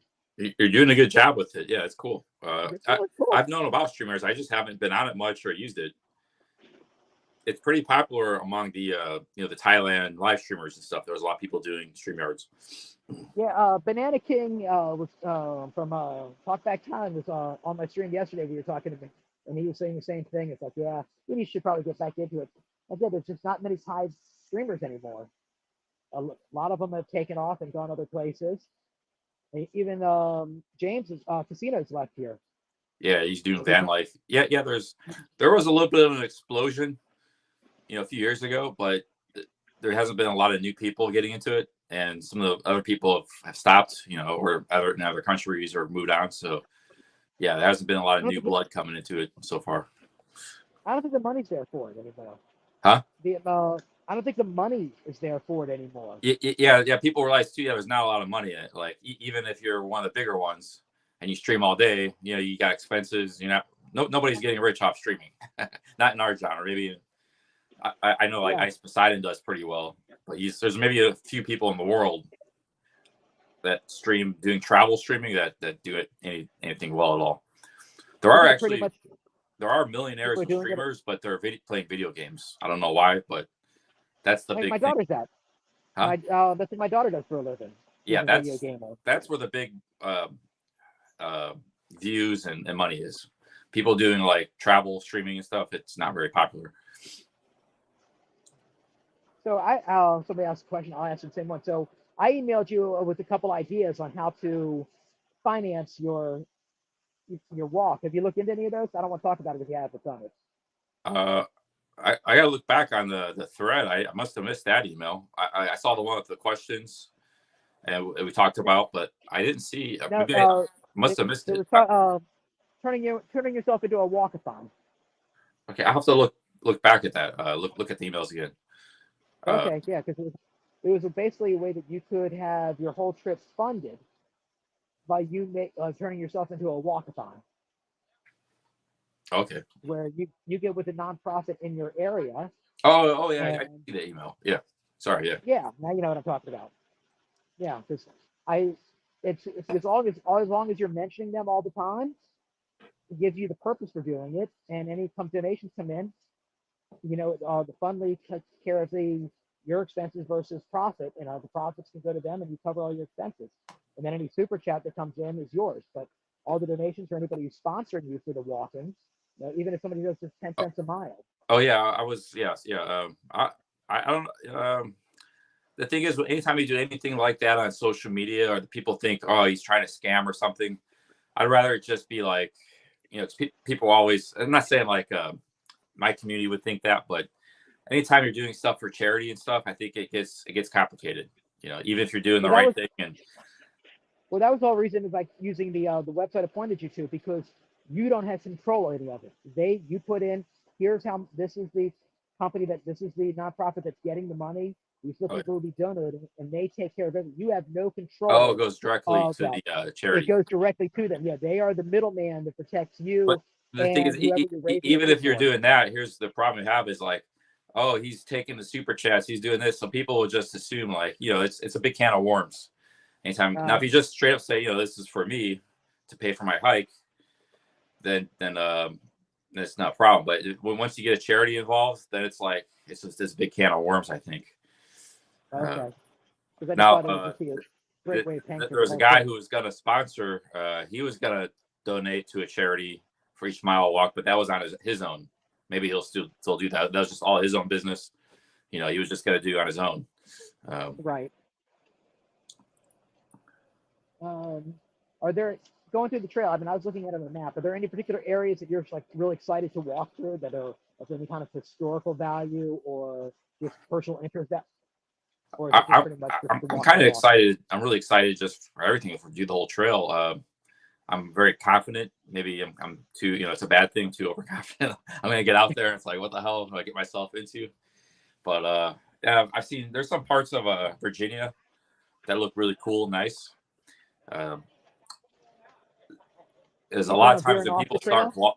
vlogging, they start in Georgia, but it's still winter and there's the forest and the trees are still, it's kind of stark. But by the time they get to Virginia, it's very beautiful. Spring's in bloom and the trees are nice. And so I might actually start late for that reason because, I kind of like to see the forest and stuff. I don't really care about the views as much. Some people say they like winter because they can see across the hills, because they're not covered in the trees aren't covered in leaves. But I was thinking of like, if you're going to get to any cities, you're planning on veering off the trail to go hit that particular city to do some sightseeing of the city. yeah, you could do that too. I might do a little bit of that. There's not a whole lot of towns or cities. Most of the towns are pretty small, but like if you want to get like 50 miles down the trail, there's places like in Knoxville, North Carolina, or Asheville, North Carolina. But they're quite a ways off the trail. They'd be a good long, hour and a half drive or something. Oh, One of the closest cities is actually New York City, believe it or not, to the trail. The trail goes within like 35 miles of New York City. You can actually walk off the trail into the suburb and take a train right into the city. Walk like 3 to 5 miles, I think it is, the train station. So do they have that's places for you to shower along the way? huh? Are there places you're going to be able to shower? Like some of these shelters have Oh, running water for a shower? well, there are some little towns here and there, like maybe every 30 to 50 miles on average. They have some motels and have some hostels where you can shower. But in some cases, they go for 7-10 days without a shower, which would be pretty rough for me. I don't like going that long. I like to shower every day, so I'm bringing my own device to shower with on the trail. It's more appropriate for when it's hot out, but I don't know, see how it works. It's basically to bathe. What I do is I got this. It's this big thing I can pick up. Like let's say I'm at a stream. This thing I I can know fill it up. it's a bag of water. It holds like 2 gallons of water. Yeah. And you It's like, not a bucket, but it kind of acts like a bucket. Because it's lightweight. yeah. But I can scoop up like 10 liters of water, and then I just put some soap in there, and then I can bathe myself, with like a handkerchief, just wash my, and then I could also even do some laundry and that. Put the soap and just mix it all around, and maybe it's better than nothing. It's almost like a PVC plastic that you can hang. It's real strong though. Well, yeah, you're not necessarily gonna hang it over yourself. It's just you can scoop up a bunch of water, like 10 liters, and then you can carry that, and then like say you're in a flat ground clearing, and then you just kind of bathe yourself with that water, and then you can pour the rest of it over yourself if you use half of it. Because I remember we used to have it's like a square with but it was real strong plastic. You hang it from a tree, and you can hang it from the tree around noon if you're going to be staying in one area for the day. Yeah. It's hang there, it gets warmed by the sun, so around sunset, you wanted to shower, there was just a little on and off switch, and you could just spritz yourself with nice warm water for showering. Yeah, something like that would be good. Yeah, there are some solutions. What I've seen all the hikers is nobody, is even making an effort to try to bathe or shower. They just wait till they get a hotel. So Maybe I'm gonna that's why they don't walk together that often. Huh? Maybe that's why they don't walk together that often because of the smell. Yeah, I'm gonna try to make a little effort at doing that, but it'd be I know best you in showed summer. somebody. You're gonna be hot anyways and sweaty. You want to clean yourself off a little bit. Yeah, you've already shown some of the gear that you've purchased. Have you bought any?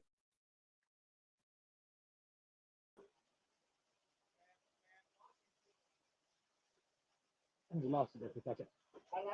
You still there, Charlie?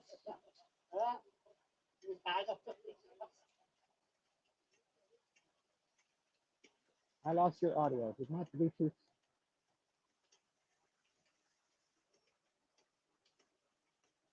I think my Bluetooth shut off. One moment.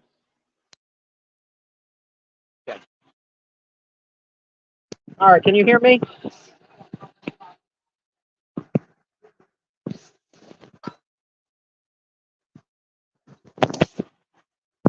Charlie, I'm not able to hear you anymore. I can't hear you.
All right, I'm back. Echo. I know my audio is working again. And we'll see if Charlie gets back in here.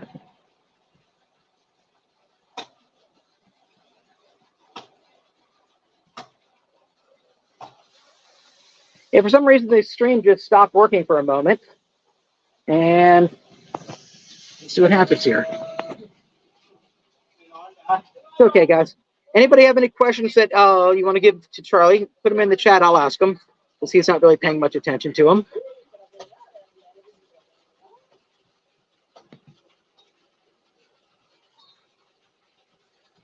All right. Charlie says he should be in the StreamYard studio. He's not.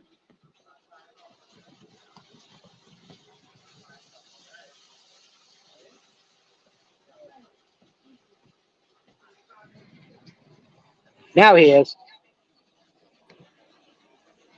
Oh, that was weird. Oh yeah, sorry about that. You had to actually click another button to get in the studio. I thought I was already in the studio. No, yeah. That's all right. Like it's working again. Yeah, we're good. We're good now. Right, So, cool, yeah. question is, why is the sound not coming out of my phone? I'm not getting. My earbuds are not making the sound. I hear you loud here. Yeah, I hear you. Try to know where the sound is coming from. Oh well. As I can hear coming. Oh, I can hear the sound coming out of the speaker on my computer, and you can hear me from the microphone on my Bluetooth. So combination here works for me, as long as it doesn't echo.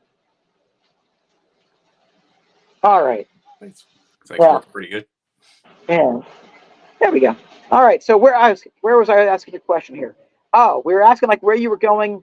Are there Yeah, places you might be interested in you're wandering asking off the about trade? gear before it cut off. You're asking Gear, about thank you. Yeah, gear. Is there things that you've purchased already that you realize that, yeah, you were used it once to try it out, like, yeah, this isn't going to work, or I don't well, probably not going to need this? yeah, I started buying stuff for like hiking a few years ago, so I got a collection of stuff I've accumulated. But there's yeah, pretty much I like most of the stuff I bought, but I do have some redundancies, like some stuff that's extra that I don't need, or I could actually make a whole backpack. Like if I had another hiker, I could make a backpack just about has everything someone else would need. I got I'm like spare surprised you just like backpacks. pack up stuff and then go for like a 2 day walk just out around your house. Just just go walking for the day and see how what you have on there. How's that feel for the day? Yeah, Even if it's cold. I do quite a lot of that. You have to test it, and I might be doing like a 10-15 day hike in Ohio again this winter before the trail. I'll probably live stream that. It's the same. It's the same walk I did 3 years ago, but back then I didn't really know anything. So I'm gonna maybe revisit that trail. Yeah. So some people are saying that you're not going to be able to live stream the Appalachian Trail that much. That you're just going to be able to make videos. Is that pretty much your plan, Yeah, or are you trying to live stream some of it? yeah. Well, I've heard people say like the Appalachian Trail has about 60% coverage, but that still might not be good enough to live stream all the time. You need pretty good connection. So I'm expecting not to stream that much and make videos. But if I get lucky and I get some good connection for 100 miles, and maybe I'll do some streaming here and there. Okay, I figured you really need to either plan like T-Mobile or AT&T. You're not going to try to go with like Cricket, or which is just more of a regional area cellular plan. Well, I got a free service because it was like one of these deals where you sign up and you get a family member a free. So I got a free phone service, which will help you save some money. But I don't know how good it's gonna be on the trails. But if you I have if you're interested, I'm gonna give you I have a extra number still from my T-Mobile plan. I can ship you the SIM on it because I don't use it, and then you could be on T-Mobile plan for it. They gave when I added my uncle to my plan, they gave me another number as well, and like so now I have three numbers. I only use my number, and my uncle uses the other one. So I've got this third one that's a Colorado number that Yeah, has the 5G. With unlimited. It's like, yeah, I'm never going to use it. I don't have a reason to. that's pretty good. How would I get that? Email me your address. I'll drop it in Well, the mail. I Or already got something actually, in the works though. Like, see how this works. If this don't work good, oh, okay, go ahead. hang Yeah, on a good. second. Hang on a second. They need to get electricity again. I need to turn it back on for them. Hey, what's up, chat? We got Go Hard Brother, Mock, Stuart Lennox, Timmy, Muhammad Wing. Yeah, guys, I haven't done this kind of format. You're I've only been live. on people's streams maybe a couple times in 4 years, so it's kind of fun. It's interesting doing this. Have you ever been on StreamYards before, other than your own? Oh, you said you were. What was your question? Have you ever like been on people's StreamYards other than your own? Oh, let's see. I've done one with one or two with Jeremy. Been on Talkback Thailand. I was just one with Greg just the other on Sunday when I was leaving Bangkok. He was talking about what's known as a user fucked agreement. And because I have experience with it, I thought I call in and just explain that what he was saying is he was dead on. What other people are talking about being able to own property, Yeah. and because I have experience with it, because I have property here and I have the resort. Yeah, That's this why talk, this I Talkback probably more Thailand. experience than a lot of other expats who are going to talk about it. I just looked it up. It sounds familiar. But I'm not. I've never. I think I've seen it like years ago. This channel. So Bobby, I was not drafted. I was a volunteer in 1985. My MOS was an 1171, which was known as a basic hygiene equipment operator, NBC specialist. We did the water purification for people, and when you weren't doing water purification, you were doing laundry and running the showers if you were out in the field. And if you've ever seen the movie The Water Boy with Pauly Shore, he was the Army version of the same type of job. And during Vietnam, they used to be known as skivvy dippers because they just did the laundry. Yeah, But there's a lot of different jobs in the military. That was my MOS in the military. Sponsor anyone to stay. I can't sponsor anybody to stay in town. I've got enough other responsibilities between the kids and the dogs. I don't need any more sponsors panned out. But thank you. And next month is my 20th anniversary to my wife. We've been together 22 years, and March 11th is our 20-year anniversary. Congratulations. Yeah, I'm one of those rare people who met a Thai girl and who didn't work in a bar, smart, gorgeous, Yeah, and there's a lot of people. We just click. There's people out you like their success stories. You just don't hear about them too much, but they're out there. You hear about the negative stories. I think that's because there's just a lot more of them, because I think it's where you meet your girl. And if you've met your girl and she's met a lot of other guys before, that's what you expect. My wife's job, she had a lot of different things going on when I met her, but her main job was she would go out on the beach wearing her bikini top and shorts, and she'd ask people if they want a massage. And the guys thinking that she's going to do it because she's hot, and she'd drag them back over to where her aunts were and her cousins were all doing the massage on the beach, and she was just the eye candy advertisement for them. Switch and then she would get a cut of everybody who brought in got a massage. They'd give her a couple bob for each one of them. He was the bait. She was definitely the bait. She was definitely the what is it called when you bait and switch? Yeah. Yeah, she definitely was the bait and switch girl. You see this beautiful, sexy 24-year-old girl thinking you're going to get a massage from her, and then you bring her back to her 45-year-old really fat aunt who's actually doing the massage. Yeah. And she even had my wife had a fiance who was just leaving Thailand at that time that I met her, and she couldn't wait for it to dump him. So, and he left. I stepped right in, and he never came around again. He realized she did not want to be with him, and she didn't have an easy way to say, I don't want to be with you anymore. Yes, some women will hang around just because it's good for them financially, but they don't really. You got to kind of pick up on the signs that maybe we don't have that good of a relationship, or she doesn't love me, or because I've been with a number of women in Thailand, and sometimes like I had one I was with for 2 weeks. She was wanting me to buy her gold and all this and that, and we just kind of met, and I just thought like she was only really with me just to kind of try to take advantage of me. She doesn't really have much interest in me or anything. So I broke up with her, and she would still call me like a month later. Hey, can you send some money to my bank and stuff? It's like, she was a nice lady. She was very beautiful, but she was just out there to, try to make some money. Yeah, running the hustle. Yeah, and there's nothing wrong with the girls running the hustle. I run into her like a few months later or something, and she'd be like walking with a guy on Walking Street, or doing this or that, and she had a Norway passport somehow. It's like the end of the stories is like you should see the flags somehow if you end up with one of these kind of women. I think a lot of guys, they just kind of like ignore it. They're having a good time, and they're having they're enjoying themselves, and they look past the red flags. My wife's best friend, who I've known as long as I've known my wife, because I met Jit the same night that I met my wife. And it's really funny because Jit and I were like literally oil and water, did not get along at all. And my wife and I just mixed perfectly. But Jit's married to a German guy, and they've had to borrow money from us a couple different times now for him to cover his visa, where he did not plan properly, and he's in his 80s now. Oh, wow. And his pension is not what it used to be because of the exchange rates, that some months he doesn't make enough in there. So we had to loan him money so that he could meet the minimum requirement to keep in the bank. So you have to have the money sit in the bank for up to 6 months beforehand. And so he had loaned him money for 6 months. And if it weren't anybody else, I would have not done it. But because it was Jit, it was a different story. I was like, here's some money so he can cover his visa. But he literally lives month to month. And I could not imagine living that way. It's good you helped him out. Yeah, there's a lot of people like that. There always has been in Thailand and Southeast Asia. I met them in Pattaya, like just like Brits and stuff. They're living off their 900 pounds a month, 800 pounds. That's all they got. They got no.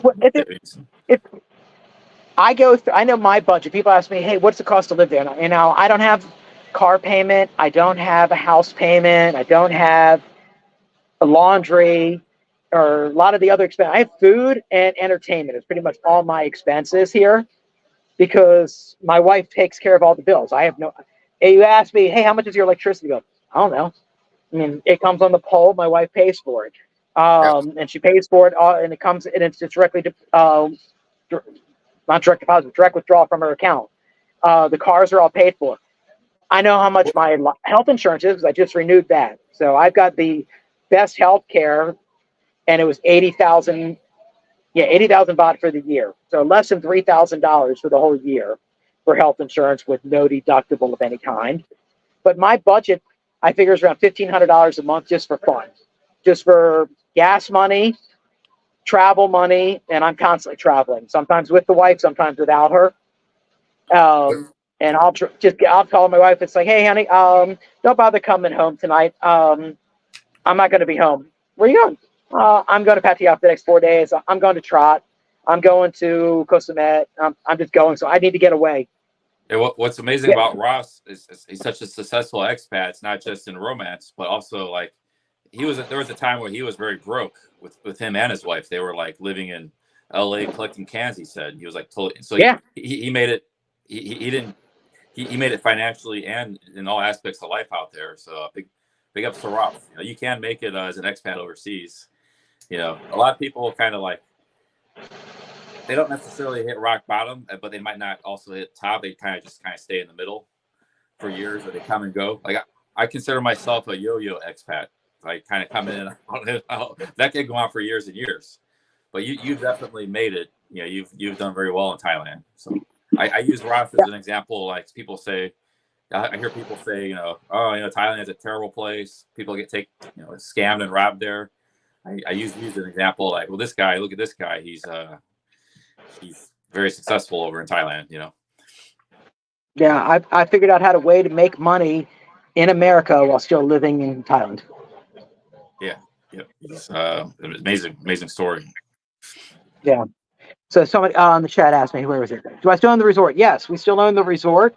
It doesn't make much money. It probably at this point is losing about $500 a month, which is like the cost of having my dogs.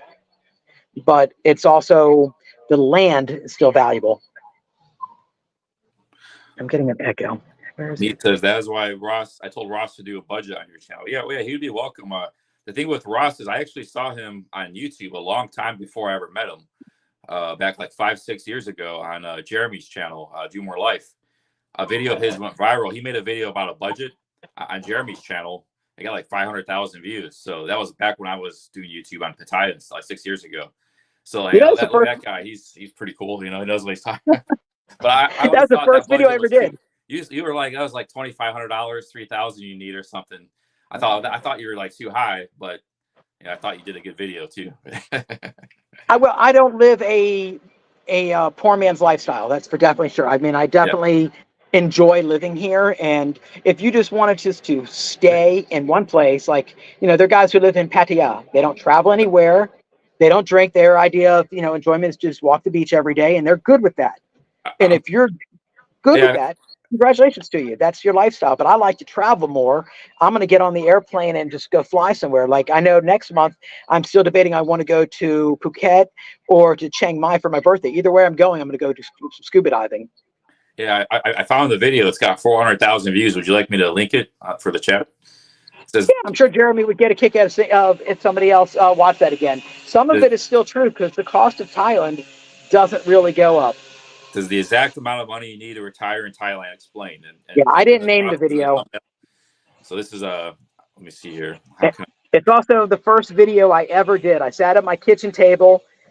Jeremy had asked me, he's like, hey, you want to make a video of like the cost of what it costs you to live here? I'm like, sure. Because I came out here with 4 dogs and 6 suitcases. And so I can give you an idea of exactly what it's like to come here and have to rebuild everything. Where's that other echo? All right, let me see. I think full cam is echoing. All right, let me see if I get the link here. I'll post it for the chat. Okay, this is Ross from about 5 years ago. He did a video, went viral with Do More Life. Here's the video. Oh, So I was still anybody wants fat. to I check was it out. fatter then too. Oh, here, I'm sitting out on my porch here, but so watch yourself, Wi-Fi. My dog Wi-Fi. So if anybody saw me back in when you were out here, when did Charlie? When did you and I make a video together? Was that November? We made a video. I think it was When were we like out here? maybe December or January. Okay, so Back in almost a Thailand. year ago, or about a year ago. So you can Yeah. saw if that it wasn't her. So, yeah, I'm doing my strip, but you can see how much smaller I got. Oh yeah, definitely. Like lost some weight. Yeah. Yeah, that's what 40 pounds would work now. That's what do it. I had to get all new shirts made. So I was in Pattaya and had custom-made shirts that they will readjust them if I get even smaller. They'll take them in over here on the sides if I want to, because they were made. They've got this really cool stitching where they can take the stitch out and pull it closer together over here. So the shirt was actually made to be tailored to make thin if I need to. I didn't think you had that bad of a weight problem. I thought you kind of looked like kind of stocky, like George Costanza and Seinfeld, that kind of build. You know? Well, he was fat. Yeah, but it wasn't bad. Like it's just stocky. They call it husky, stocky. You know, it was not that. You carried your weight well. You know. Jay-Z, speaking of Jeremy, yeah, I sent an email to Jeremy 2 days ago. Yeah, let him find out what was going on with him to see what's going on. He had surgery, and he asked me not to talk about what the surgery was, so I won't. And that's his story to tell, not mine. But he's doing okay. I got on him about his channel saying "Do More Life," and it seems like his doing more life is just doing more work these days. But you know, sometimes, as I always say, if you are not willing to make sacrifice for what you want becomes the sacrifice. And it's where is that echo coming from? I'm getting an echo, but where is it? Yeah, here's some sort of audio interference. Yeah, it's pull phone. Because I'm pulling a pull phone here. It's not too bad. But that should get rid of it. No?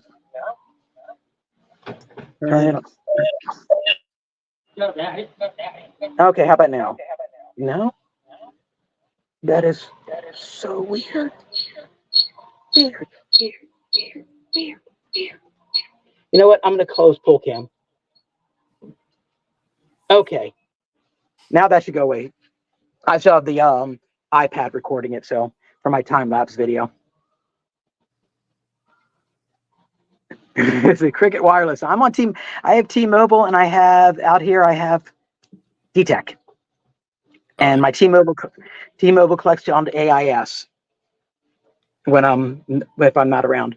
But I have two phones. So one of them is my hotspot phone that gives me wireless connection on my primary phone, which makes T-Mobile free calling without having to worry about getting a bill. And for my phone, my uncle's phone, and again, the third one that I have is $125 a month for unlimited for all of us. So it's not bad. Hey, thank you, Miki. Thanks for the. He says he really liked my when I was broke, overstayed videos in Pattaya years ago. I want to kind of do something like that again, not in the overstay part, but the like travel real cheap, but maybe like in countries like Vietnam but moving from place to place. You know, I could go through Thailand too and kind of vlog it. So I might do that after. But it's gotten hard to travel cheap around the world.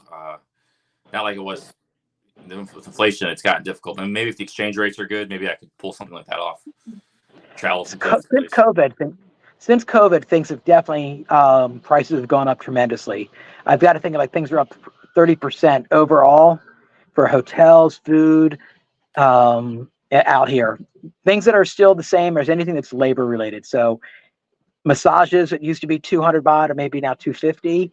When I was in Bangkok, most of the places doing massage for a 1 hour foot massage will want 300 to 350 now, where they used to be 200. But food, you used to be able to get 20 years ago, I could get noodle soup for 20 baht, and now it's going to be 40 baht. Gasoline, I'm 35 to 40 baht a liter for the 95 that I put in the car. And between 95 and 91 fuel, it's like a half a baht difference. But you get much better gas mileage on the 95 than you do on the 91. Yeah. There's Thailand can still be pretty cheap to travel. There's Vietnam is really cheap. There's India is very cheap. But the world is not a great place to travel with all the events. Like you can't go to Russia, Ukraine. There's the billion Muslims around the world. They're not too happy with what's going on. If you went to like Egypt or even Turkey, you might not get the most warm reception. If you're American. So like, for example, I was in Delhi with another YouTuber. We were exploring Delhi, and like maybe a third of the city is Muslim. I actually went to the biggest mosque in all India, one of the biggest in the world from 600 years ago. We walked all through it, and it was full of Muslims and stuff. If I did that today, so I don't know. There's a lot of animosity in the world, so a lot of hostile, people fighting, and so the world has kind of changed the last couple of years. Just in the last couple of years, that I don't know if you can travel around the world, or you don't want to, but. Yeah, it's not the same. I remember my first time in Thailand. It was in 2002, and I was able to stay for 2 years for $15,000. Yeah. Oh, yeah. That's cheap. Yeah. Yeah, I was living by the time within 3 months. I was living with my wife, and the rent on our house was, I think, 3,500 baht. It was something ridiculously cheap. But that was back when it was still over 40 baht on the dollar. Yeah. So, that was when I first time I got to Thailand. It was like 40 baht to the dollar, but that moment didn't last long. It kind of dropped from then on, 2005. But when I first got there, it was 40 baht to the dollar. People are warning me about, don't worry about it. This is just Charlie and me on the panel. There isn't. That's why I haven't posted the StreamYard to anybody else. This was just him and I hanging out. I figured if this goes well, I'll do again and invite other people. So somebody in my chat was saying it's like watching the pool in Seoul where there's nothing going on for a while. It's like watching paint dry. And I'm like, I can do a video of paint drying because on the other side, on this side of the property, I've got my brother-in-law and his best friend painting the fence. We could actually just watch paint dry in a video. What you did by emailing me the link, that's a good way to go. If you want to bring on another guest, you can just email them the link like that, and they can join the StreamYards. It's pretty good. Yeah, I was going to get with Jeremy and see if he wanted to come on and find out what his work schedule is like and see if something could be worked out. Oh, that'd be awesome to see Jeremy. Yeah, I met Jeremy in Rayong. Yeah, a long time ago. That was he seemed like a really cool guy. I met Jeremy. It was the weirdest way I met him. I was watching Thai vloggers, and I'm watching this guy, and I'm like, this guy's an English teacher with that country accent. This is it's killing me watching him. Yeah, he's got a North Carolina accent. It's a real strong Carolina accent. He took me on his motorbike and found me a hotel and stuff. And yeah, he was pretty chill guy. And then I had sent him a message, and then that's when he told me that he lives in Rayong as well. And I'm like, well, shit, why don't you come on over, meet me over here at the resort? We were still in the process of getting the resort open. He stayed in it when we weren't even advertised as being open. And that's when I got to meet him, and it's like, oh yeah, this guy's fun to hang out with. And then all kinds of dramas started up that he let me know about that I didn't even know about. There was a community of trolls, because at that time I was just more concerned if we were just building the resort, and I wasn't even thinking about like filming it or anything. I wish that then, when I can go back and think of like, man, if I'd been like Charlie, I could have vlogged building this house, which took almost a year to build when we were living in my sister-in-law's house, and just sit there every day watching them build something, because we only had like 3 or 4 guys at any one time ever working on it. So it was very slow to go. And that would have made for great content of somebody building a home. And I could have talked about the expenses of doing it every time, or same thing with doing the resort. But I wasn't staying at the resort or going there every day like my wife was. She didn't want me over there because she knew I'd have an opinion about everything, which I do. And I would slow down the people. It's like, why aren't we doing it this way? Please explain to me why you're doing this, like I did when I built this house.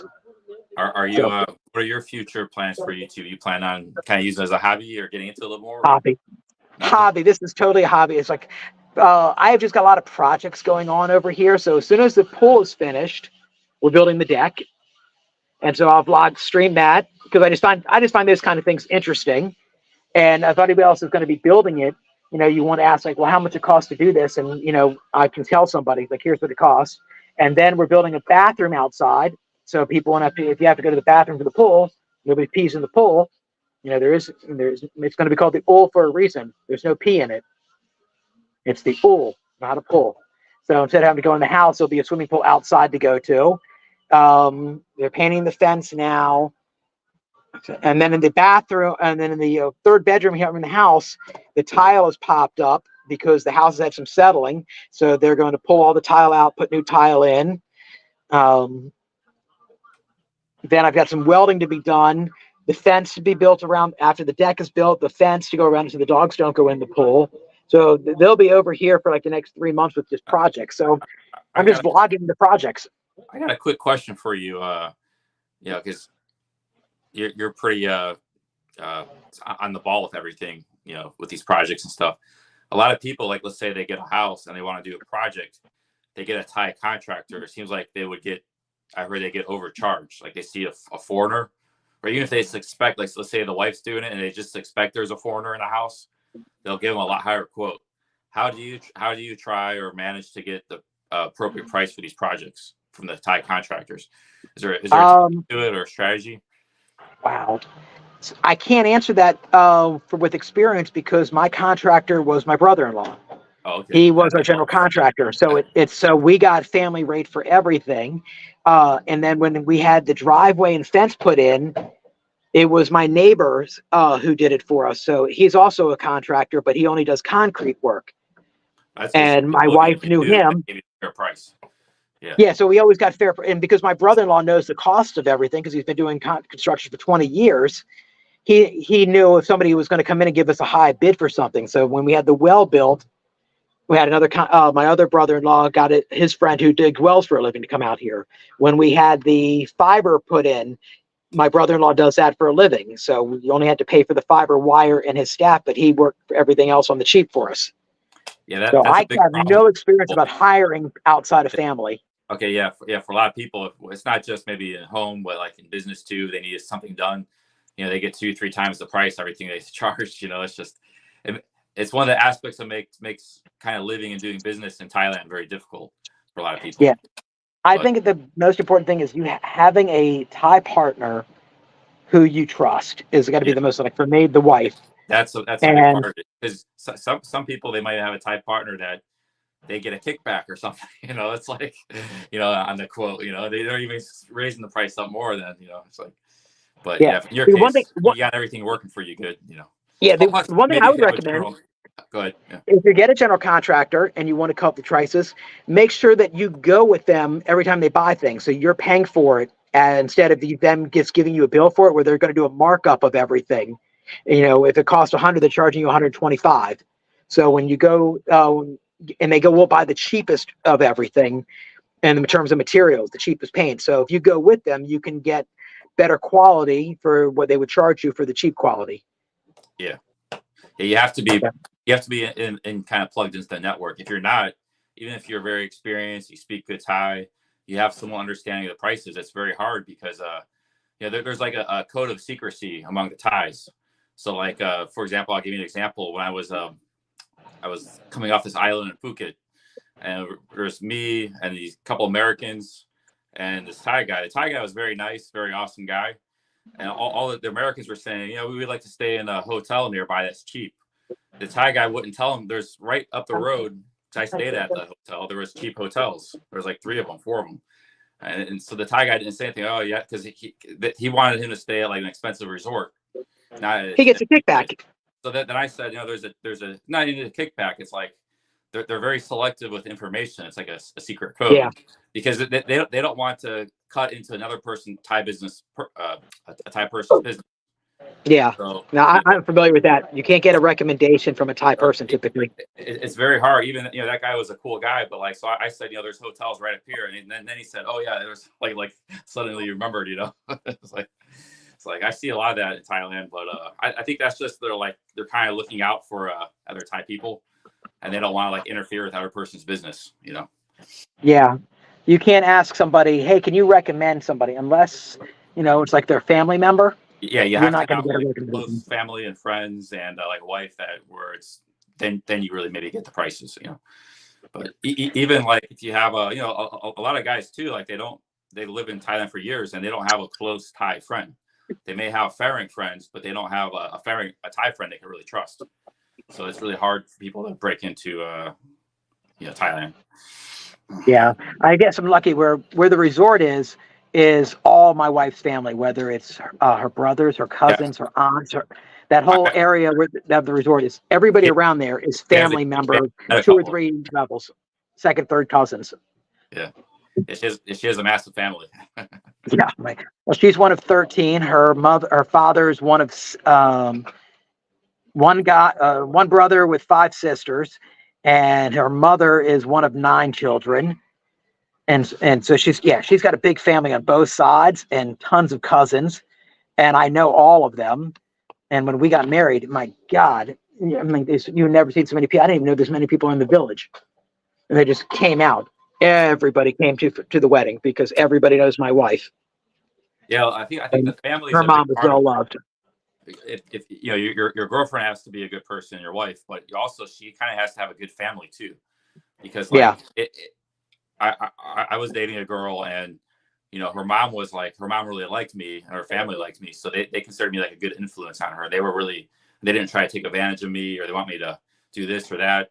I felt like a really good feeling from her family, but there's yeah, absolutely can't be a side of that where they would let me stay at their places and stuff, and they didn't try to charge me money or have me buy. But the opposite is where you kind of look as a walking ATM. Some families, it's like they hit the jackpot. But, I've never had a sick buffalo in my family. I've had some people who had a sick dog, a sick child, but I've never had the sick buffalo story. yeah. I've never that's like old legend maybe from the 80s or something. Like it still gets passed on in the bar talk. They Well, stopped doing that a long time ago. it's a euphemism at this point. The sick buffalo is just for any time some family member back home needs some money for something. Yeah, I And there think are maybe a at lot of one time marks it out was there. used as an excuse, but it hasn't been used in a long time. I mean, there are a lot of people who have done with that. I don't have a lot of that experience because my wife knows how to say no right away because as she goes, your money is our money. And so if you're giving our money away, that means I don't have money. I'm like, exactly. You now see it. You see the big picture. But if the girl's whole thing is just to send money back to her family, and that's what you meet a girl who's just working the bar, working massage, that's what she's doing.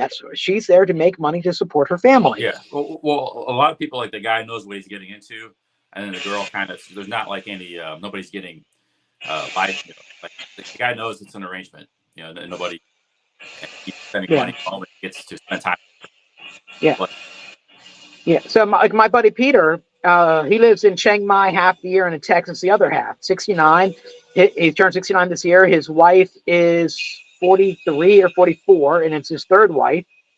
And she became an American citizen, and he wants to retire here in Thailand. So they have a house in Chiang Mai they live in, and then they run the restaurant and out of Dallas the rest of the time. And so, I was talking to him, it's like, yeah, all of his staff is either Thai or Mexican, and for an Italian restaurant.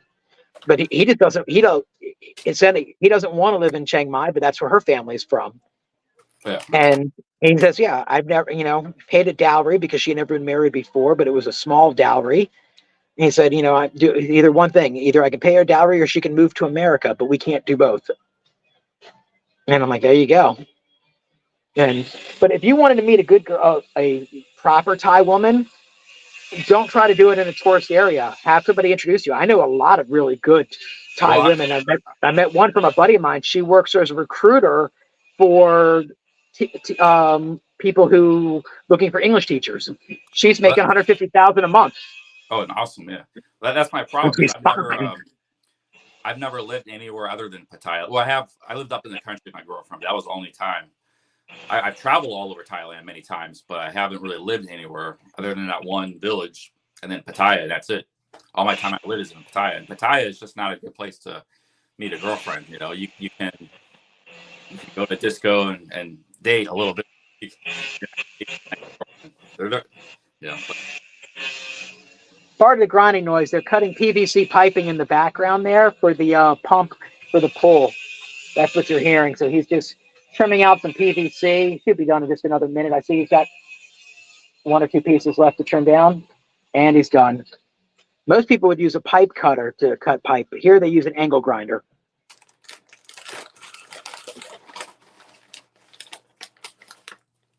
Yeah, what's the Radford Kicks? I forget his name. For it's $1,000 a month for a house. 30,000 baht is a lot of money for a house still. And Patty, I mean, right for kicks, he's got for Pattaya. That's not expensive because no. Pattaya can be expensive. There's just not that many houses, so a nice house can be expensive. Yeah, when I remember, what was your crazy guy's name? The one young kid who ran out of money out here, kept losing his wallet. Oh, Chris Travels, yeah. Chris, and when he was staying with that one guy in his the really nice house, Beefy's house, that was a nice place. Yeah, but Beefy was probably paying like 80,000 about a month or something. So like there's nice places like that, but they're expensive. Like a real nice condo in Pattaya can cost like 40,000-50,000 baht a month. Like a real nice 2-bedroom, But there's everything. There's cheap, and then there's same in Bangkok. There's all on the spectrum. If you want a cheap house in Pattaya, you have to go on the dark side, and it's going to be like a really rundown little townhouse, row house, like with bedrooms. I know when we get outside of Thailand, 15,000. We got out of Thailand. We were in someplace north, and it's just by a river. But it was a nice hotel, and it was still like 2,500 baht a night. And the hotel was totally empty. And I'm like, you guys are charging just too much money for what you think. And the problem was they did not change for COVID. They kept doing the same thing that he had been doing, charging the same amount and not adapting to make changes, realizing that the customers they had aren't coming back. They used to have a lot of foreigners stay there. It was a very Western style resort, but the Westerners weren't coming there and they did not bother changing. Even at our resort, we changed very quickly to become a Thai-centric resort because we knew the foreigners weren't going to be coming in our area again. So you change the amenities that are in the room. You find a way to put more people in the room. We bought cots so that the family, because they want to sleep instead of just a couple, they want to sleep 3-4 people in one room together, and they don't mind being cramped like that. I don't want to live that way, but Thai people like to travel in large groups and families. How is your resort doing? It's mostly Thai customers, Thai people. We get occasionally ones on the weekend, but it loses money every month right now. The land is valuable, so if I ever want to sell it, the land is picked up in value is still more than I'll ever lose on the resort, because we got the land really cheap because the people who sold it to us pawned it to us initially. So we paid under market value. And so we gave them 1 year to pay us back, loan them the money. They transferred into your name as a pawn. So we basically, the second mortgage on the house type of thing, where we became the bank, loaned them money. And if they didn't pay us back in the year, they had to forfeit the land. And we owned it, free and clear. Oh, it's a beautiful resort. Is it listed online? Thank you. People can book it? Yeah, you can. We don't let people book online because I got tired of paying the Agoda fees for it. You're paying 30% to Agoda. And then Agoda just has the ability just to lower the price on you at any moment, and you have no control over it. So you're renting it we try to rent them for 1,300. They'll drop it down to 700, and then they want to take 200 of that. So you're left with 450 baht, which just basically covers the power, water, and laundry, and the housekeeping. So you make nothing. You make no money on it. So we stopped listing it on there. Just have the phone number. All the travelers are now like really plugged in just to use booking everything with these apps, but now when I travel, it seems like a lot of hotels, at least in Latin America, they're not listed online. You just have to find them in person, and then you get a great deal. Yeah, that's what we're looking at. Is that we found it maybe better. Just here's the phone number. Please call for availability, and the wife takes all the phone calls because they're all Thai, or people send message via line and book directly with her. Everybody pays with prompt pay. It works out great. JZR rooms aren't meant to be long-term rentals. They don't have the needed things for long-term. It's a hotel, not a long-term. You could stay there 3-4 days, but we don't have everything that somebody would need. It's not big enough. JZ was asking doing long-term. No, I mean, we may end up if we get this. We own two pieces of land, so we kind of look at it like this. So we own this piece of land as our resort. We own this piece of land that somebody pawned to us. And the middle piece, the guy wants to. We didn't own this one, so pretty much he's giving us the middle finger to get at that land. He wants to charge us twice as much because he knows We own the left and right side, and it's not valuable to anybody else because it's the land is shaped like a slice of pizza. So literally, it comes into it's like a triangle to a rounded up on the road. But if we get it, the piece looks like a pentagon, like pentagon, 5-sided. Yeah, I've seen it. Yeah, It's kind of I've seen the area. yeah. So if we ever buy that piece of land, and he's asking 2 million baht for it right now, which is, we know it's not worth that. It would have been it, but he thinks the land is bigger than it really is, and we know the real size of it because he had to give up part of the land to build the road in front, and we own the left and right side of his property line. So I know exactly how much it really is, and he's delusional, and he always likes to brag about how much land he owns. He's one of the people who has money, but he doesn't have a lot of money, but he wants everybody to think he has a lot more than he does. So he's not doing bad, but he's not where he can just reach in his pocket and buy anything anytime he wants, Rich. He says, Charlie, I want to rent 2 Thai style apartments like I was living in. Spend the money to upgrade them with portable air conditioning and furnitures. Yeah, you can do that. Here's what I will say about that. Yeah, you can get like a place with 3,000 baht a month for rent. But you just want to make sure you stay in a month first before you do that. See who the neighbors are. Because I stayed in the one place in Pattaya, the building was full of Lima Bravos and stuff that lived in those rooms. And, maybe you don't want to live in that kind of building. So make sure you're good with the neighbors. That second place I stayed in last time, it was very quiet, very peaceful. And, make sure you're good with the neighbors. Also, those rooms are very small. So, like, you can't just get 2 of those rooms and combine them. They're separate. Even if they're right next to each other, you got to knock out the wall or something. So those rooms can be very small. It's a good idea. I thought about it doing it too. Just make sure you got a good landlord, you can trust, who's easy to work with. Make sure your neighbors are okay. And if I was going to do something like that, I would try to find a bigger room. Like sometimes you can find a big room. It's still like a fan room, but it's kind of has a lot of area. There are some of them that are hard to find.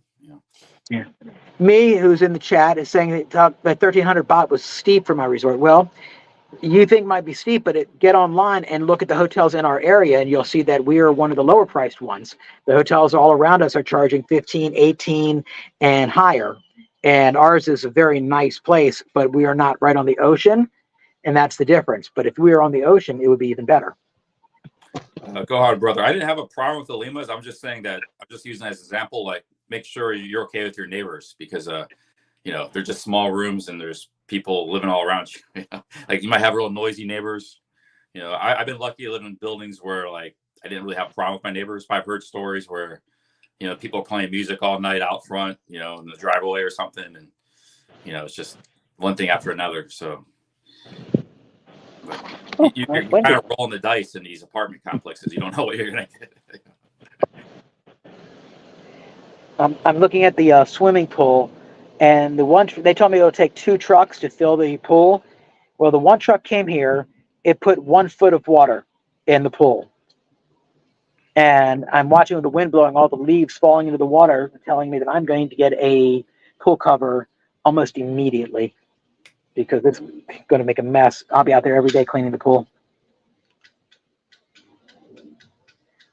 Sorry.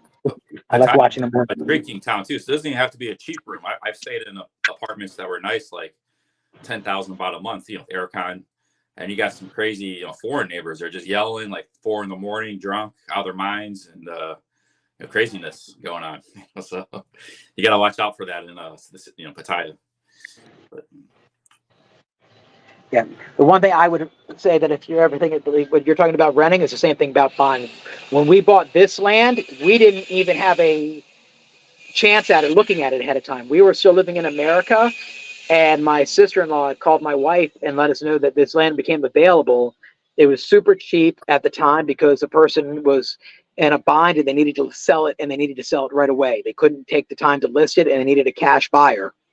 Oh yeah, those are the deals. Yeah, that was the best way. Yeah, they were cash buyer, and so my sister came over, looked at it, emailed us pictures of it, showed us where it was on the map, and my wife's like, okay, and figured if we don't use it, we can always turn around and sell it later and still make money off of it, just holding on to it for a couple of years.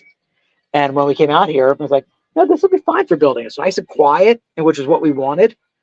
And when I remember my first few nights living in the house, It was so quiet around here, comparing it to living in my sister-in-law's house, which was always noisy, or LA, which I'm used to having helicopters flying overhead or police sirens in the background.